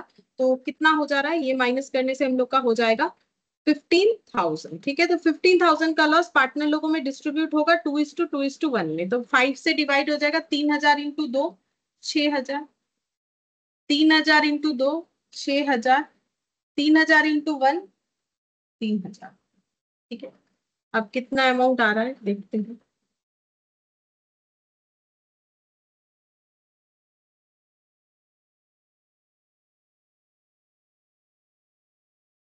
एट जीरो फोर जीरो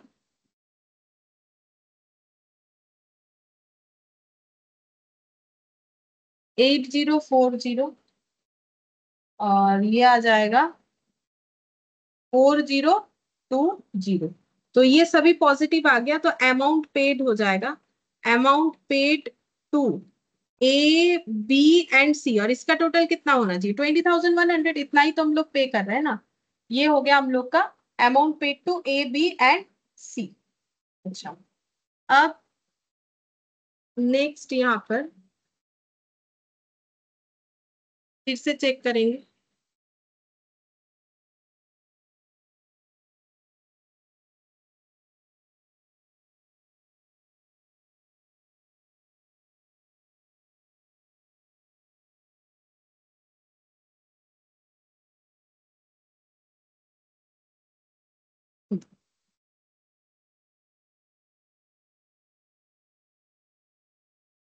ये देख देख के लिखना पड़ेगा इधर। ये हम लोग का मैक्सिमम लॉस, ये करते हैं, ये हम लोग का आ गया amount paid to A, B and C. अब निकालना पड़ेगा बैलेंस ड्यू, ठीक है। तो अब निकालेंगे बैलेंस ड्यू।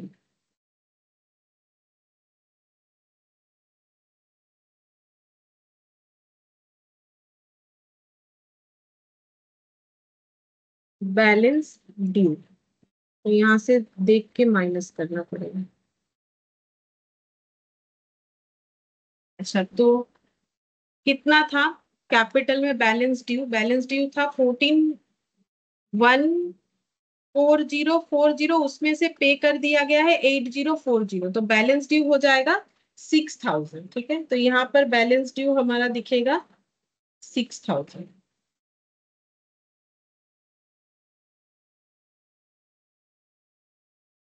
एक एक कॉलम में 6,000 हो जाएगा। अच्छा, बी का कितना हो जाएगा? तो बी का बैलेंस ड्यू पहले से था 14,040, इसका भी वही 6,000 ही हो जाएगा, सेम डेटा है। तो बी का भी हो जाएगा 6,000। और सी का देखते हैं, सी का कितना हो जाएगा। सी का यहाँ पर 7020 पे करना था, 4020 पे कर पाए, तो फिर 3,000 हो जाएगा, ठीक है। 3,000 हो जाएगा बैलेंस ड्यू, ठीक है। तो ये अमाउंट तो हम लोग पे नहीं कर पा रहे, तो ये क्योंकि इसके बाद और कोई एसेट नहीं बिका है, तो ये हम लोग का क्या हो जाएगा? Final loss. फाइनल लॉस जिसका टोटल हो जाएगा 6,000, 6,000, 12,000, 12,000 और 3,000, 15,000। ठीक है, 15,000 का ये हो जाएगा फाइनल लॉस, मैक्सिमम लॉस। मतलब हम लोग सारा चीज पे कर लेंगे, बस पार्टनर लोगों को टोटल में 15,000 नहीं दे पाएंगे। और अगर अलग अलग देखा जाए तो एक को 6,000, दूसरे को 6,000 और तीसरे को 3,000। क्या ये भी हम लोग यहाँ से मैच करके देख सकते हैं?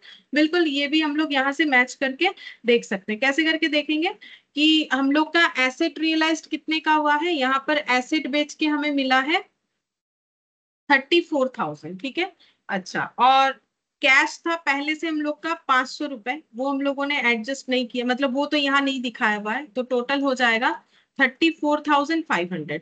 और लाइबिलिटी कितने का है टोटल? 49,000। तो 49,000 माइनस 34,500, तो ये आ रहा है 14,500।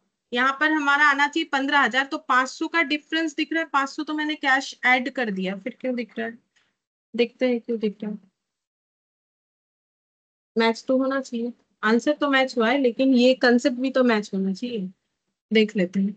तो एसेट्स जो है यहाँ पर, ये तो कंसिडर नहीं होगा, ये तो बुक वैल्यू है, इतने इतने में बिका। तो टोटल वैल्यू हम एक बार टोटल करके देखते हैं। 3,000, 1,000, 4,000, यहाँ पर 4,000 प्लस 3,900 प्लस 6,000 प्लस 20,100, तो ये हो गया 34,000।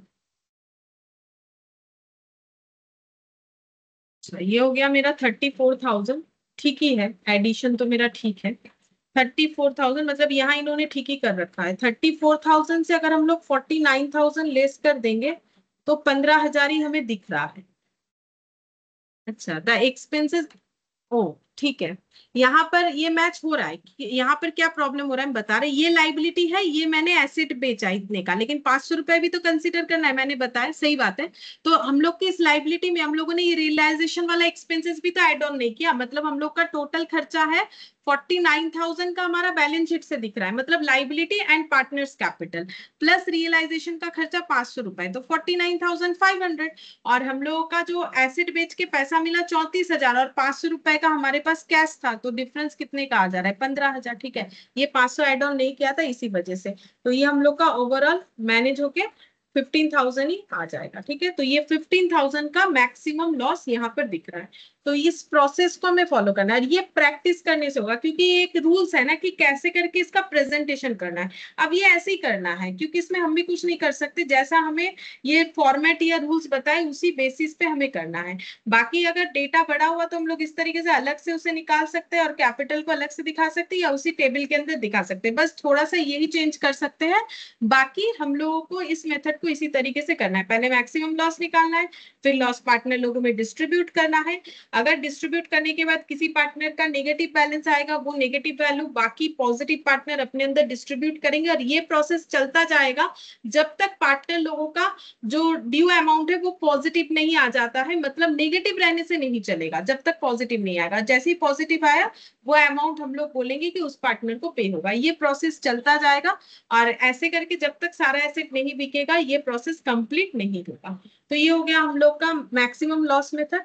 और नेक्स्ट क्लास में हम लोग पढ़ेंगे ये वाला हाईएस्ट रिलेटिव कैपिटल मेथड। मतलब ये वाला मेथड नेक्स्ट क्लास में हमें पढ़ेंगे, ये वाला। ये वाला हम लोग नेक्स्ट क्लास में पढ़ेंगे, तो हम लोग का पार्टनरशिप कंप्लीट होगा। ठीक है, फिर आज हम लोग इतना ही करते thank you ma'am. Bye ma'am. हैं।